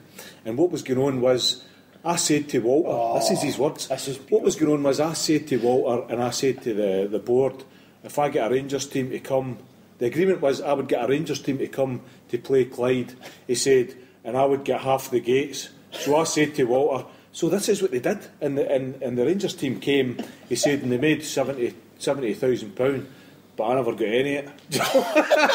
And then said that on the radio? He said it on the radio. I never got any of it. Tax free. Oh, it's beautiful. Let's have run out of stuff. Give me some more stuff. What was going on there? It was just somebody said it on Twitter. It was car crash radio. It was just you couldn't look away, But I have to say, but you were wincing at the same time. You were one- as soon as I turned it over and I heard his voice, I went, oh. Here we go. he was right. Shows the deeds. Well, here's a classic. I wrote this down because this popped up on Twitter. Jake the Snake on Twitter said, Bomber was a prophet, Prophet, but Ali, Walter and Jabba ignored him for a prophet. With an F, of course. It was class because that's the thing, as well as what Vinny was saying there, he also then went on and he actually named them. He named Watty the Cardigan, he named Big Fat Sally, and he named Jabba, and he says they knew all about the shenanigans behind the scenes, all about Green, all about the money, all about Sevco and backing them out. So, but how did Brown know? He's already said he didn't know. He's a man in the No, he was talking about the He evidence. just said he didn't have any hard evidence, right? But he knew, and it's been proved now. And here's the other classic. And I said to trainer, and this is his words. He was my pal. He said, right, this is Brown. He was my pal, and I told him. But he done the dirty on me, and he's now got quite a comfy wee retirement job. He said up at Ibrox, he said that's a comfy wee number. He said, but he was supposed to be my pal. He sounds awfully like him. It's It's like somebody might think he's actually sitting here doing the interview again. And then Tom English, to pacify him, says, I think you should get the Dundee job. Tom English, You've done so well. You've done so well. It's a different team since you've taken over. But then, actually, thinking on his feet, English then nailed him and said, right, let's just go back to what you said there. You're saying that you were standing on the steps of Ibrox, and I did make the comments that you're howling at the moon. You're standing there, you made those comments, you're saying it's all came to fruition. What did you actually know? Well, I can't really say, but actually, right, did you know about the green and white, Well, more or less. So, and who did you tell? I told folk. So you told folk in Ibrox at that time. Well, and then actually he started getting excited as if, I'm quite important. And English said to him, the police would be really interested in this. If you're actually saying that you knew what's just happened was going to happen, and you told people inside Ibrox and they ignored it, is that what you're saying? And then he went, "Oh, it was more or less you're picking my words again." It's like, aye. I stopped speaking then. You turned. It was just brilliant. Go home tonight. And if you do nothing else, listen to But it. Richard says I need to download this podcast before I download any other. Obviously, I think you should download fill the listeners in the late. I mean, the 2 or 3 are abroad, so they'll not know what's happening at Castle Greaskill. Oh, baby. Is this one of your hot topics, aye? It comes under the auspices of the gift that keeps on giving. Oh, So, baby. and they want to update Well, but the it's just intrepid amazing. listeners. But Well, Brian put it quite eloquent and sad. So on you go, Brian. Have you got so far as the fraud squad? Is this No, but you need to start from start. okay? You need to get back to Either Sevco. night. 1888 or whatever the hell it was. 508. I'm presuming our listeners. I'm presuming our listeners. Brian, give us the very, very latest. The very, very latest I heard Uh-huh. was that Worthington Group have notified or the serious fraud squad, no just the fraud squad, serious squad fraud. Squad fraud. Get in there. I've waited all season for that. High five, Peter. I won't be able to say it. The serious fraud squad, a squad fraud. Let's go with squad fraud. Around the relationship between green and white, That sounds good. And doesn't it? gold. Between green and white. and the fact that a letter was delivered and signed for to Mr. Green at Ibrox the week before the IPO went out, weighing claim to the assets because Sevco 5088 had been marginalised, with Sevco Scotland buying from Duff and Phelps, who didn't have an agreement with. And the Charles Green got the letter, put it in his pocket, and didn't tell anyone. That's fucking brilliant. That's absolutely Maybe brilliant. Bomber was writing about his drawers, and that's how he knew about it. Maybe Bomber had a job in the mailroom. That's how He he signed knew. for it. I see when you pick up your phone and you load up Twitter and you see it saying the words Sevco and the words Serious Fraud Office are now trending in Glasgow. That's when you know you've had a good night. And it's interesting. I all thought back. Paul's article. So I've caught up in 2 or 3 of them in the last couple of hours. Right. And I can't remember if it was today or yesterday's when he spoke about don't expect your governing body to show any interest. However, the serious squad fraud. Is that hashtag? Courtesy of Brian. Squad fraud is trending. We run about with Victor Lyon, He's in it. But the fact that he says, but them and the authorities who would be responsible for like the IPO and the governance of that, they are a different matter altogether. Well, there's Sencos, is it? CENCO. Sencos, yeah, because they've got a duty of responsibility. They're the people that pull together everything for the IPO. Right, okay. So, and do you know, it's just such a mess. I mean, they could They're then notifying AIM, the stock market, Aye. that, oh, by the way, Craig we White. forgot to tell you about these 21 directorships. I thought it was 28 violations or something like that. No, 21 directorships Yes. that Green had that they were supposed to notify. We just forgot. It was an oversight. And then, like, That's last week, understandable. There was a lot of pressure. last week, Green saying, 10 days ago or something, saying, Sevco 5088, nothing to do with us. Don't worry about it. I've tried to dissolve the company. I mean, I can hand that back to It's nothing. Craig White. We don't need it. It's nothing about. And then a week later, Clever coming out and saying, Rangers Football International, whatever they are, the holding club of the holding club of the holding company of the whatever it is, saying weighing claim, saying Sevco 5088 are one of our subsidiaries. Yep. It is a total mess, and It's beautiful. it is This is so big, great. this is bigger. It's what we spoke about the last podcast. It has went beyond the SFA. Correct. They have tried to contain and control this within, and there's a reason the SPL Who would be able had to the commission. help with that? Who would be able to help with that at the SFA then, if they were trying to do that? Oh, I don't know. No, I'm just wondering. no, but you're right, it's absolutely gone beyond that, because SFA have got no interest in doing anything which can jeopardise a club called Rangers moving forward under the way that they transferred the ownership or transferred the registration or whatever, or gave them whatever temporary membership or whatever they did. Have you seen but the all petition? these other organisations that will come out, because you're talking about 22 million quid of people's money on something that if they knew if they'd known then what they know now, they wouldn't have made 2 million quid. Correct. And that's, people can go to Well, jail for such things. they wouldn't have been able to do it. Yeah. They wouldn't have been, those companies, reputable companies apparently, wouldn't have facilitated an IPO. Okay, this could go on forever. Give me the petition.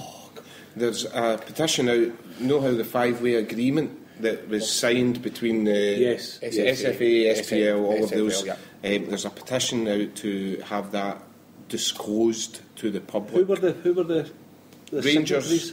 SPL, SFA, SFL, and Celtic? One further one. No. I'm not sure. No, it wasn't Celtic won the party? No.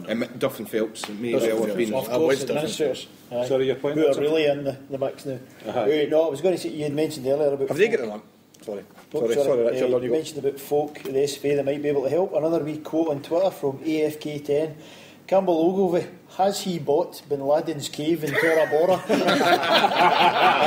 then hashtag silence. And then another classic. But he's not implicated in any way because he's taking a back seat and he's not getting involved in any of the. He's not involved. He doesn't get Not involved at all. Our good friend the Parrot in Hail Hail Media, he asks a question: will the Berlini sporting facilities be renamed Murray Park Annex? Because that's a what possibility. what Kevin was saying there is spot on. This is SFA they've just lost it. Irrelevant. You know, you can say drop the ball, you can say whatever you want. It's way beyond them now. No, they've lost control of something that Totally. they tried desperately to It's control, and we spoke about it in the last absolutely podcast, and you didn't think it would happen, and it has, and it is. So We're in it see now. just briefly, see the 5-way agreement then? Was there no, as SPL members then, did any of the clubs in the SPL have sight of what they were signing up to? Well, Well, the who SPL board knows? would have signed that. So Who's on the SPL board? at that time, Peter Lawler was on SB. Eric No, Riley? is it? no. Eric Riley. Really? Just wondering, actually. I'm not trying to implicate guy- Celtic. I'm just saying, the Dundee what did they United know? guy- What did they know Stephen that? Thompson, he's on it. What did they know that He was. that was actually getting signed up to? Well, Anyway, there was we might see conditions of the transfer of that membership that Craig White wasn't involved. Involved as well. it. So Mathers is So we actually. broke that already. So the chain is unbroken from Murray to White to Green to now Mathers, who's now the new chief executive. interim. Interim chief Interim. executive. And what will be the next step? And the reason he's Yeah, interim man. is because Breaking news. Oh, McGill's buses. Aye. oh yes. You've got to have a convicted criminal for the next step. You've got to bring it in. This is going to tax go. evasion. To bring a This is to bring a bit exploding. of credibility to this. Honestly, You know, I was- this is- He's sitting at 6% of the club. Aye, already. And Chuck, It's just beautiful. and Chuck's got to sell him his, so that'll give him 14%. Just, This he is won't be able to beyond say last he'll be in year. jail. Probably. See, this is beyond last year.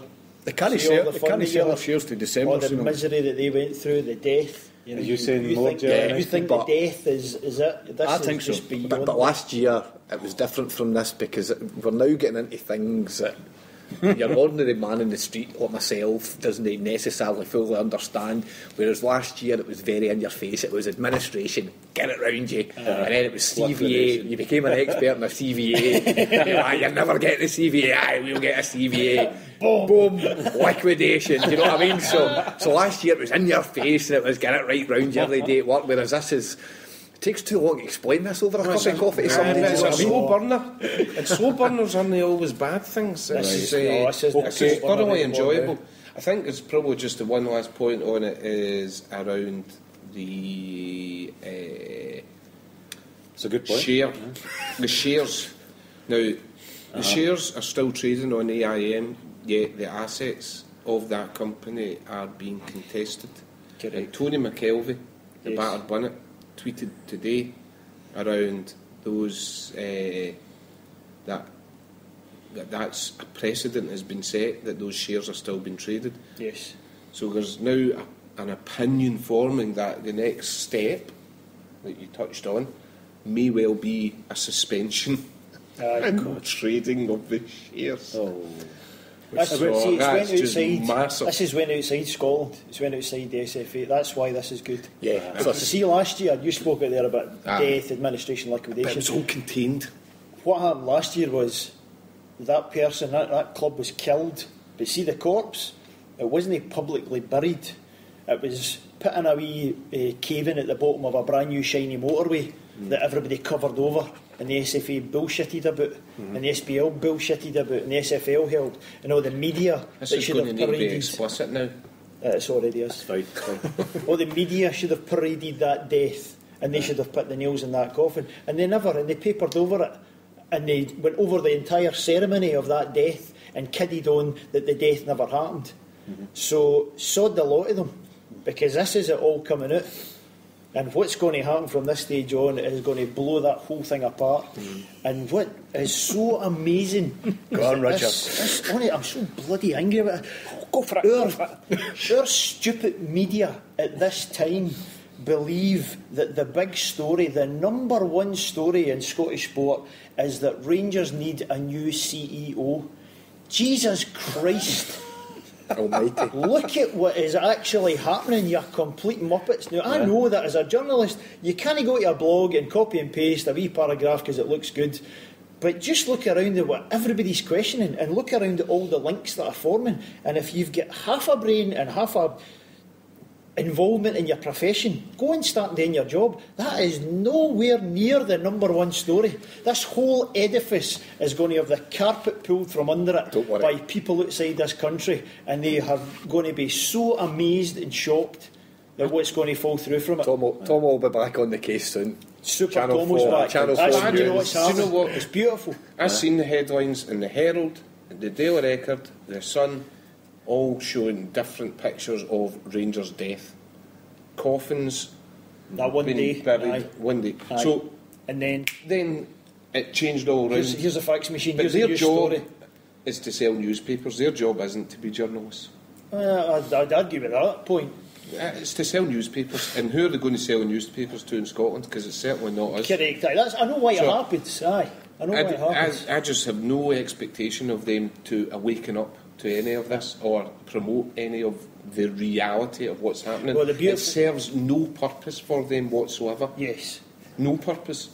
But the beautiful thing is, everything they've done so far, that's what they've been in control of. They've been able to say, oh, we've transferred the membership. I don't look in this folder, by the way. Yeah. Or we've got an agreement that they can play in SFL3, but just don't look in this cupboard here.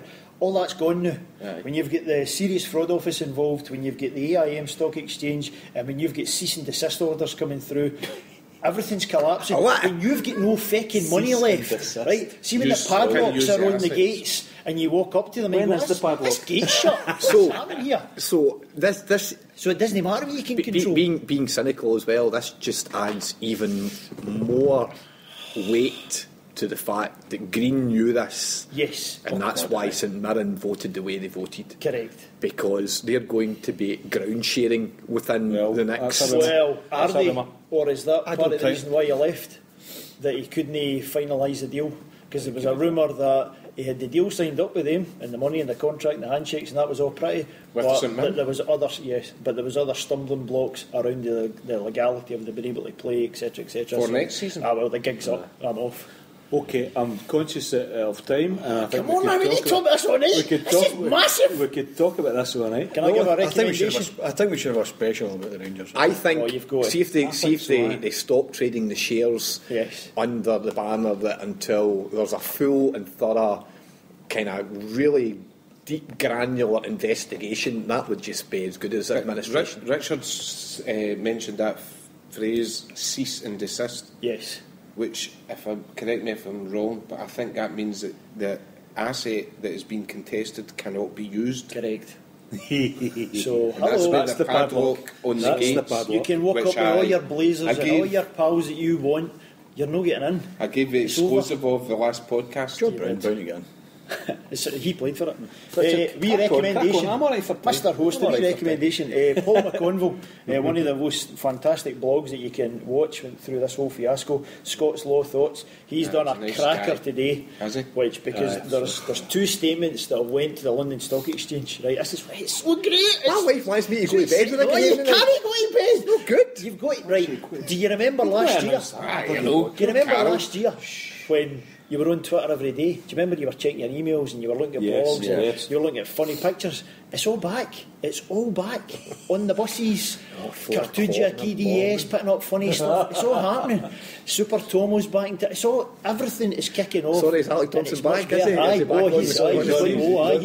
He's been poking him in. He's been talking to Whitey in the background as well. So Paul McConville today, fantastic article again. What he shows you is the latest statement from Rangers Football Club that's went officially to the London Stock Exchange, and then he shows you the one from the Worthington Group, and he shows you each of the points and why it's boom. The two of them. Sorry, what's each the other. Worthington? That's a bit I've missed. What's that? What group's The that? Worthington Group, well, it's through the ownerships of, they've got Craig a law White, firm. Craig White. White sold rights to this litigation, basically, Correct. to the Worthington. But he's a Who major are- shareholder of the Worthington Group as well, is he not? I don't think Well, he no, is, he's in the subsidiaries. He's not No. the Worthington Group. The Worthington Massive. Group are a reputable London litigation company. No, that's the law practice that they've incorporated with, because the law group, they're doing the conditional fee. You've heard about that today. These guys, I didn't hear about right, that today, no. These guys, when lawyers think they're onto a good thing, they'll take up a conditional fee. They'll say, listen, that's looking pretty meaty. Let's agree on this percentage of the winnings. Right, that's cool. Handshake, we're in. They've done that because they've looked at it, and they've looked at all the asset records for what's the assets, the stadium, Murray Park, etc., and what 5088 own. And they've looked at it so much and so deeply, says, oh, aye, that's looking pretty damn good. We're in, we'll be your boys. Aye. So they're the guys going through the High Court in London, and they're pushing all of these papers. And right, okay, so still right, so they're there, right? I'm enjoying So this. these schmucks up here, right, that have said way back when they told STV 5088, we've got a binding agreement with it, Duff and Phelps. Yeah, so I was going to put say, it in writing, BDO, right? where are Duff and Phelps in this? Have they got their money yet? So those people put out their formal statement to the media saying, we've sold it up, whatever happens with the CVA, if it's good, if it's no good, we're selling the assets to 588, done and irrevocable dusted, bang. agreement, yes. Then Rangers came out just recently and said, no, that was all a big mistake, it just went to Scotland. No, just ignore that. They've now officially put the papers in to the London Stock Exchange to say we own 5088, that's in our group, but it's not active, it's not a trading company, etc., the assets are fine, it's separate. And Worthington Group have put their statement into the London Stock Exchange saying We own it. we're after them right now, and we're all over them. And all the stuff that Green got away with in public up here, saying, I duped Craig White, the boys, I'll shoot you in. been used They've against nailed him. I'm having that. Aye. We're after you, pal. The gig's up. Aye. So it's all That's over. part of the fraud. It's all coming together beautifully. Aye. And the schmucks are... We used the phrase perfect storm last year. Yes. And this is, if there is such a tsunami. word, perfect storm. The perfect test. Perfect test. See that, storm. Vincent? Oh, he's not finished. This is Cast- great. Right. If you've got time as well, the Daily Record, believe it or not, when O'Brien phoned me about this on Saturday morning, he said, I've got a Daily Record. You read the Daily Record? I said, I'm not buying a Daily Record. So I read it online and see the Daily Record. I have to put my hand up here. They had it all done, who's involved with who, and all the way done. See Duff and Phelps, see the guy Imran, Ahmed. his sister works for Duff and Phelps. She was part of the team that were in there. Aye. So she was part of that. I'll tell you what, they guys are reportable to the law. Now, there we go, right? So that Paul... He's got something that. That's another part. Eh? See, yes, see all of the legal documents around the CVA through Duff and Phelps, which have always been on their site, and they talk about the insolvency and how they beautifully handled it. Whipped off. Gone. Celtic Research has been all over it tonight, trying to find any active components and documents that are there, and they're all been removed. Well, that's all right. I've got it. My everybody's I've get got copies. downloaded 18 Everybody's copies. Another thing, obviously, is BDO will now be, ears will be Aye. alerted to Very much so. the goings on as well, because they've got a even stronger claim now Yes. on gratuitous alienation of the assets. Correct. Whoever thought I would learn the phrase gratuitous alienation? Oh, I've been laughing at the last 2 weeks, 2-3 weeks, but the way the Scottish media have changed. I mean, up until 3 weeks ago, it was Charles this, Oh, yes. and Charles that, Aye. and Charles Was was this in this, with Craig White? and the next thing it was Correct. green. Charles doesn't even mention it, it's just green. Aye, just green. Just green. That Derek Johnson's the best. It's been Charles. You see how you spoke about the record there? Somebody sent a picture through Twitter about that document as well, because they says, look at this article, in the wee frequently asked questions, in other words, for dumb Huns, have a read at this. There was one question saying, does this affect the football? And the answer was, no, this is just other legal stuff. And you're like shaking your head. And this is You haven't a clue, man. Well, it doesn't really. Guess what? It doesn't See really. if you've not got a business, you're not playing, pal. They can play down the Glasgow Green. I quite like the fact that they're no challenging. That's what happened the last time. Correct. It's That okay is with me. so true. I That's don't so mind true. that, because the longer that goes on, Yes, the messier that it gets. denial. The one thing Aye. I would disagree with was when Brian was saying about like a journalist and what they need to do and Their job. But actually, if you're a journalist worth any salt, No. I know, but if Newspaper you're, salespeople. where's the integrity there? Do you know what I mean? Correct. What's There's good? none. There's none. Come on, Vincent. go on Have and they pick. not surely Give us proven right. Give that us- they've got none? No integrity whatsoever through what happened in the past year. But some have even touched on Peter Lawler getting £100 off for Yeah, we're going on to that now. I'm just going to But I'm just saying that to make up that £100 could be no ground share with Rangers. Forget about St Mirren. Right, Richard, give us it. Is that where we are just now? That's where we are now, right? And this whole thing sums up the two parts of me and how I feel about all of this, because on the one side, half of me is just raging, utterly raging with the sham, everything you spoke about earlier about the authorities, what they should be doing, the rule book they've got, just the simple stuff they should follow, how Lord Nimmo Smith's appeal comes up with saying they're guilty, but by the way, my wee SFA pal says this, so it's all over. Yeah. By the way, they're bust, they're getting liquidated. Aye, but what kind of transfer, a kind of membership type thing? If you get a licence here, well, it's in the back. Don't ask an Uber, all right? All that cover up, right? I'm raging with that, and see if you want to go over it. See if you feel that you've actually kind of calmed down from it. I would urge you to go on Fields of Green, right? It's another blog. James Forrest reads it. He goes back quickly back through all these milestones and what they have done and what the mainstream media have done and how the SFA have dealt with guilty verdicts and how they've dealt with the cheating and how they've done, and your blood will be boiling, right? You'll be raging about how this can happen. But here's the other thing, the other half of me has got a lovely, warm, fuzzy feeling of total certainty, and that is, no matter what these crooks do, no matter what other shady pals do, and the disgusting cheating that they do, and how they kid on things and cover up things, the beautiful warm fuzzy feeling is that these guys are so pathetically inept and so chase the buck that they will undermine themselves and commit suicide at every single turn. Yeah. And all their pals are like, well, what are you doing now? You know, I can only do this for you. I've helped you with this, I've helped you with that, I've got you off the hook here. And they're just falling apart. Finally, so are you saying that you don't agree with Chick Young that they've suffered enough?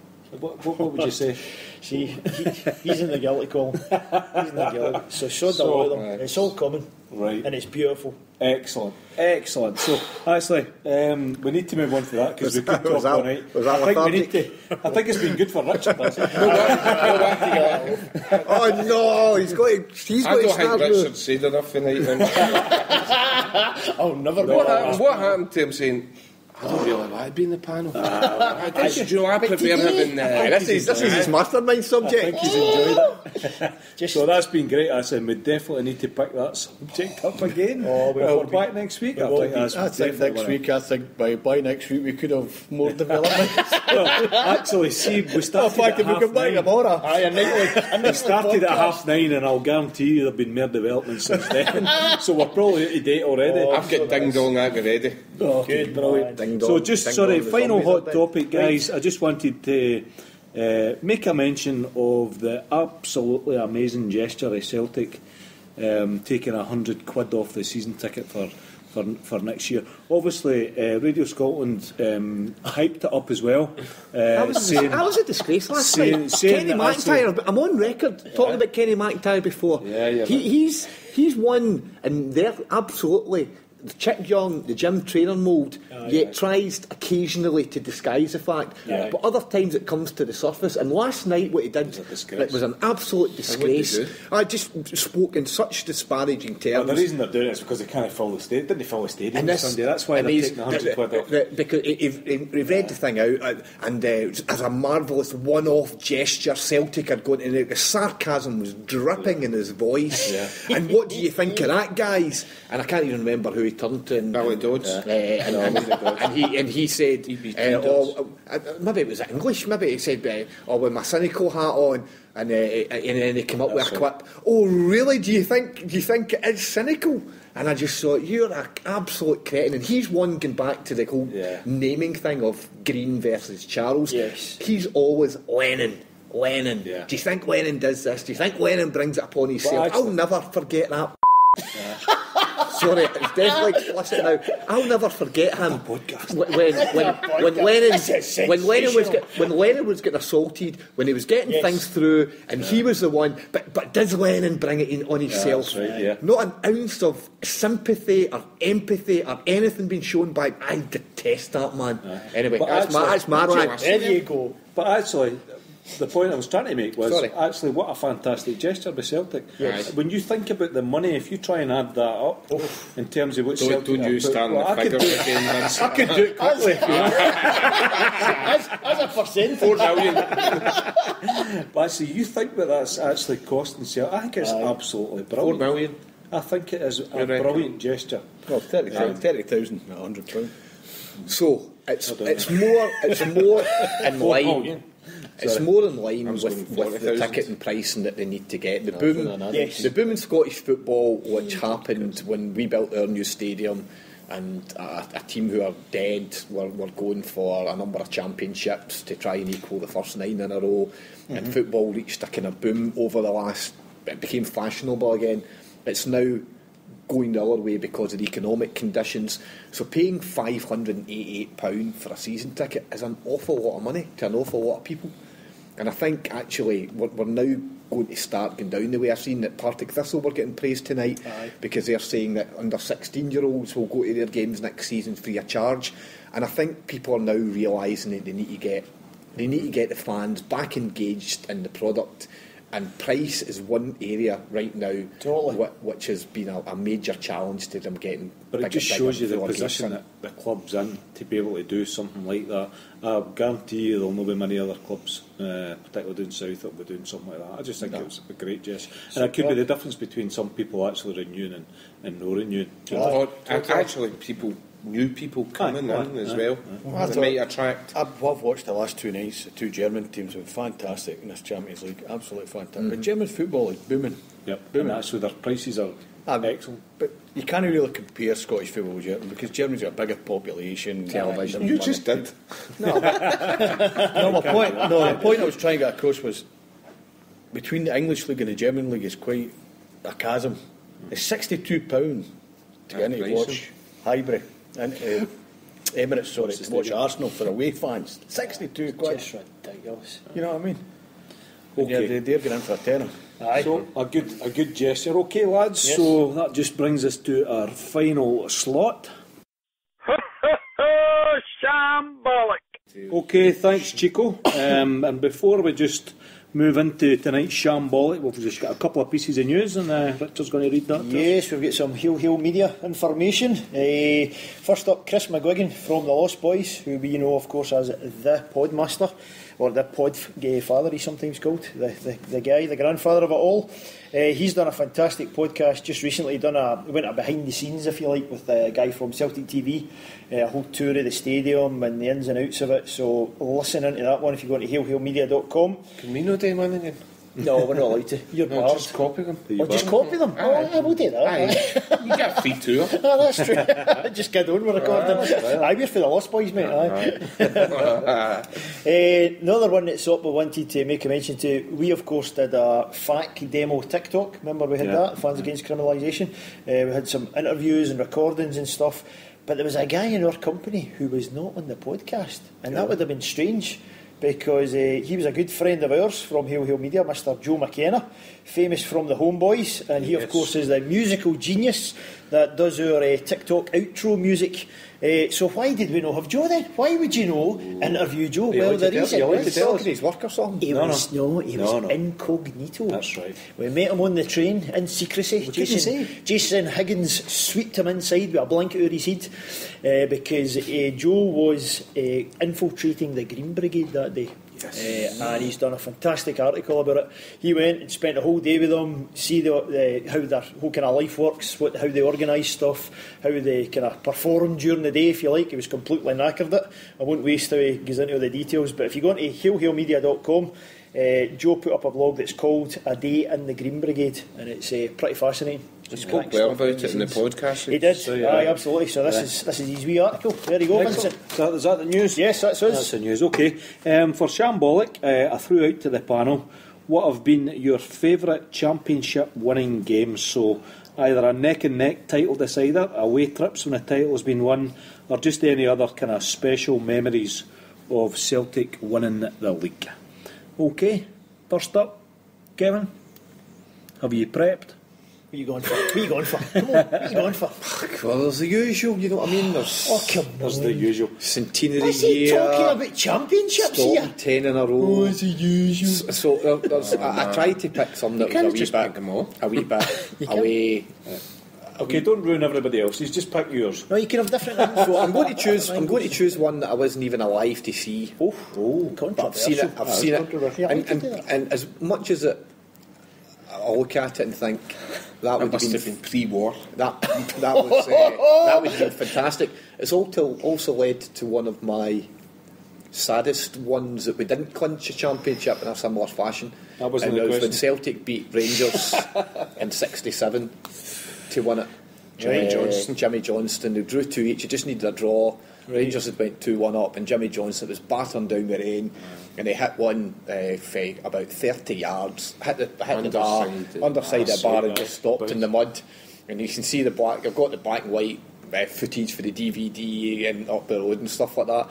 And because it made me actually think that my biggest disappointment in recent seasons that I can remember is not winning it last year when we went there, because that the fixtures are gerrymandered.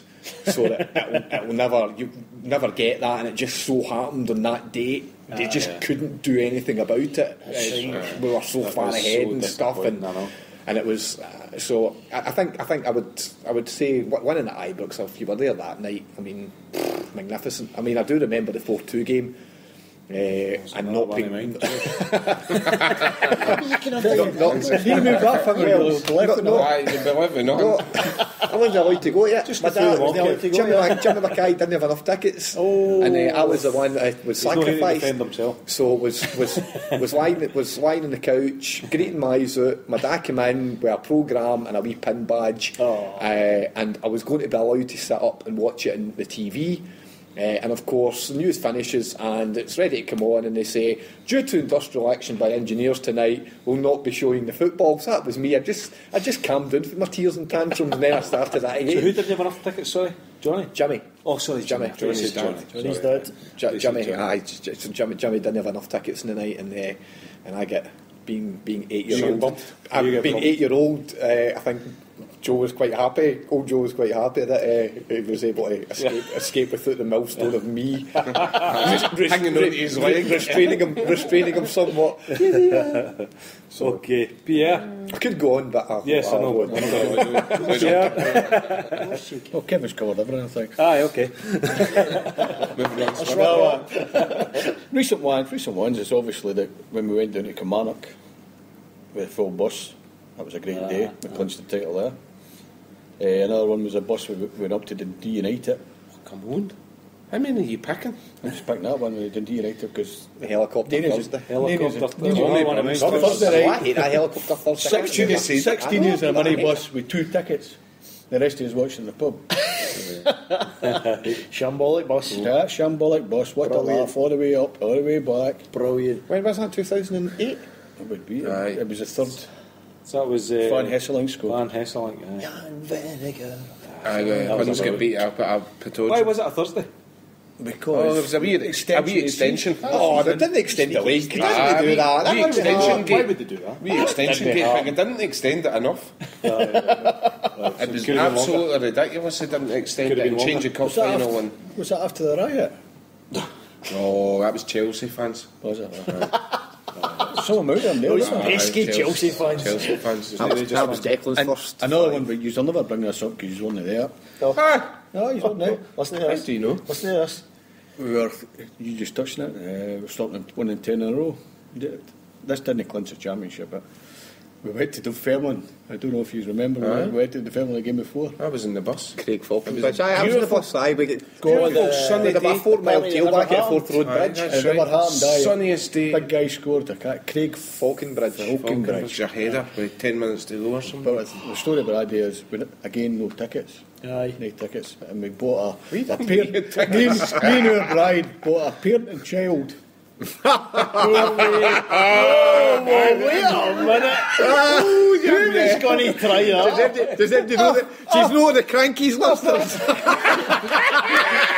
If a steward cost us 25 quid I'm for not a sure it parent was and playing child. Burton. I could need to go and height. The boy says, Aye, me Jimmy Cranky. and our Carey was remember our bride goes through the turnstile and saying, I've had a hard paper run. Mister. I've had a hard paper on, mister. The only bold. I take it. I take it he bought one of the green, white, and orange wigs or something like that to put on. The Jimmy hat. I was at the Beanbag for that game. Remember they opened up Celtic Park for that? Aye. Aye, because they were obviously predicting the party that never happened. Aye. I remember that. So that's pay like yeah, a fiver just to two go or to three the good ground funny for the very good. Beanbag. Good Aye, man. well, Tommy Burns Thursday's been mentioned, was fantastic. That last year was great as well. You've already mentioned the Helicopter Thursday. stopping 10.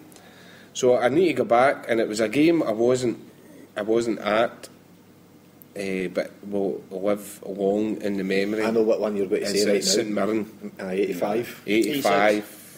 86 season. And I don't know if Kevin you remember, I was playing golf that day We were both playing as a golf. junior.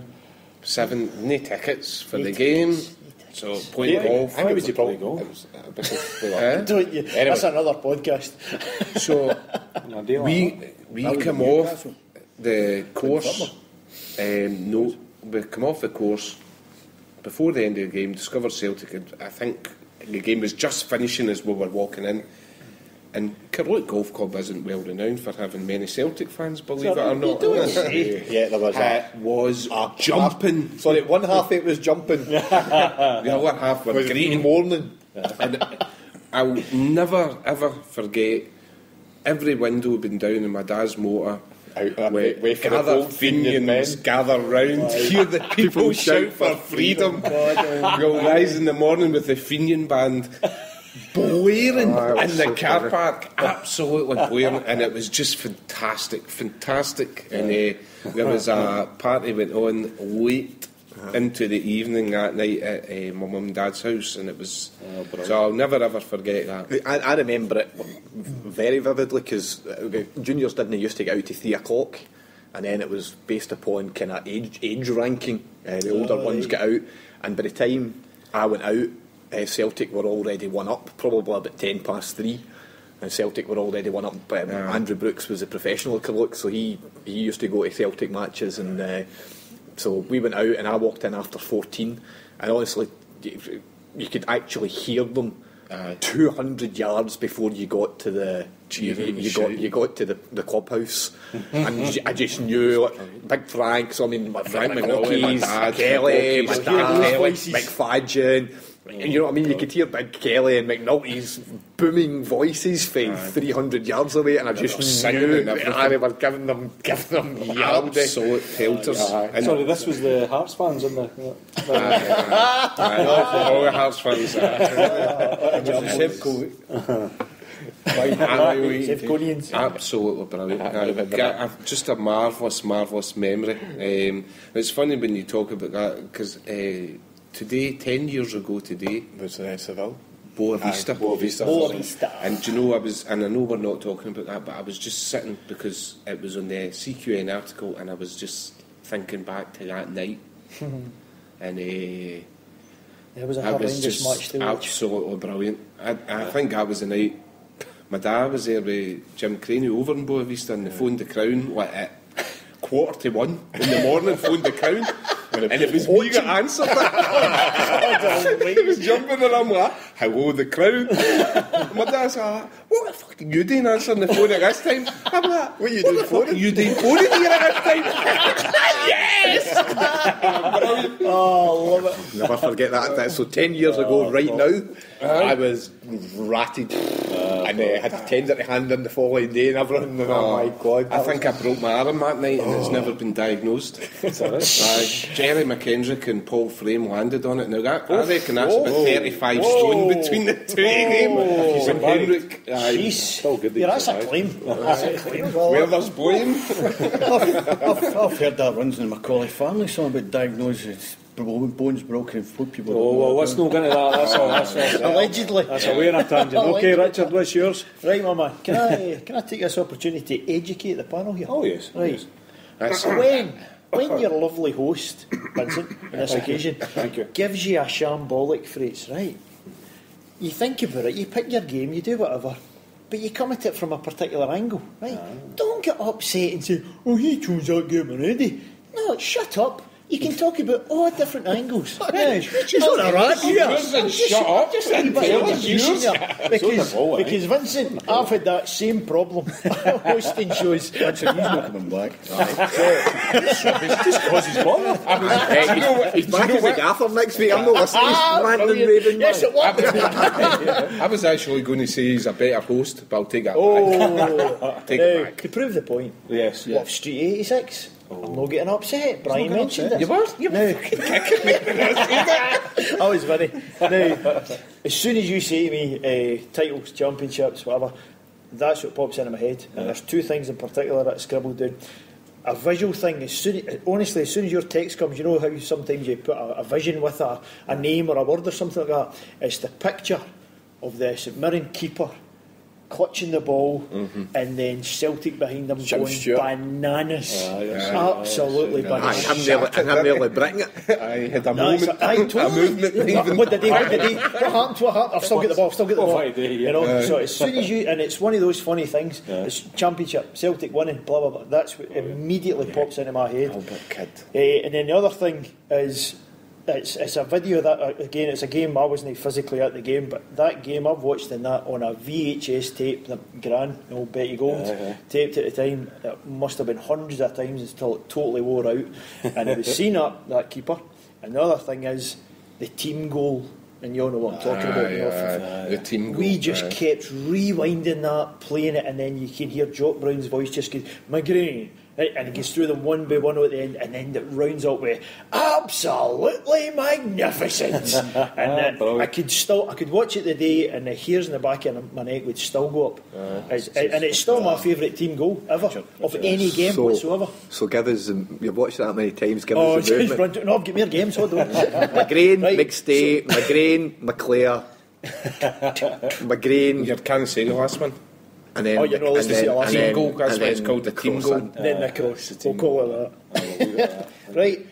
Wim Janssen, stop and turn in a row. The angle for that, for me, is the pitch after it. It wasn't a pitch invasion because It was? No, That's my angle as well as my game. You're the host. You're not allowed to talk. What happens when you do the angle? That's another my education. You're the host. Shut up. I think that is what's commonly known as you are. Well, you might have your own wee personal slant on it. No, it's no, you took because everybody, most of the ground kind of gave the team the respect and the time to do the lap of honour and the applause and the music, everything else. Then they went off, and it was that funny feeling where I was standing. I was in the north stand. My seat was in the E of Celtic, you know, the wee white the numbers and stuff. And I was standing there, and after going bananas and not knowing if it was real or not, you're saying, like, what do I do now? And we just all kind of slowly started to walk down the aisles, and then slowly start. Can we do this? Is this all right? And just kind of and see that feeling. It was just amazing because it was the first time I'd never done a pitch invasion before. You know, very respectable. You know, and there we were, and the entire pitch was covered. Every blade of grass was covered, and I had my daft championship flag. Just on that one. I can't tell my story for him. No, but just I was. You know what I mean? All my emotions were coming back. I was 25 years old, Right.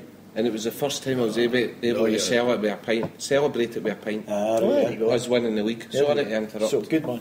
So that feeling, that's what comes back to me on that day, because going through your brain when you're on it and think, oh, Champione is fantastic, but the other part of my brain kicked and went, this is what it's like. This is what it's like to be a Celtic player. You know, this angle, looking at that south stand for this angle and seeing, all right, so that's how that looks if I'm kicking a ball for a corner.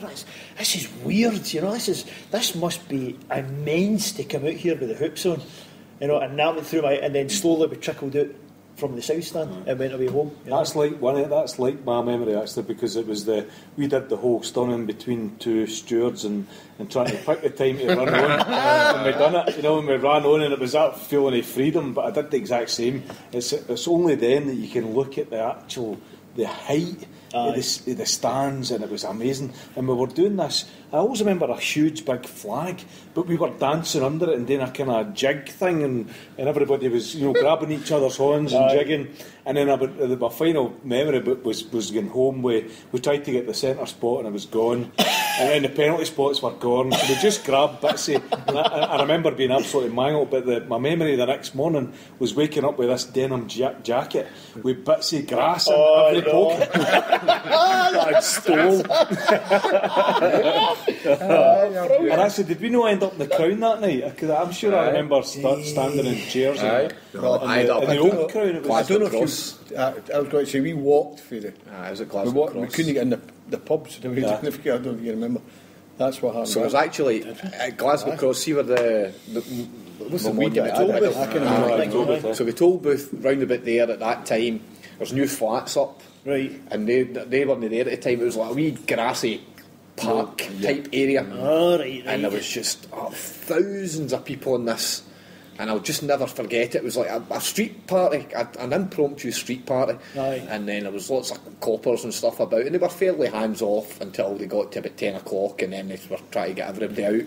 But there was people climbing the trees, and one of the memories I've got of that is this boy climbed a tree that I swear to God it was more a branch than a tree, and he got but the branch was 20 feet high, and it just people were like keep going, and the inevitable happened, didn't the boy just went.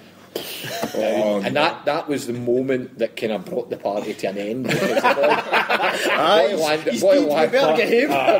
boy landed in his Eden ambulance, and I'll never forget that. And I've never seen anything since, because those flats went up and you weren't able to necessarily do that. There wasn't any areas down at that. I think the memory of that was, but it was so intense because it was 10 in a row. Oh, jeez. And actually, the way the game went as Nerves. well. Right. Larsson scores that great goal, and you're thinking, "Oh yes, this is it. Here we go." But you And then it was still must have been 5 minutes to go or 10 minutes to go. Georgia Boyle Blackback. missed an open goal with a header.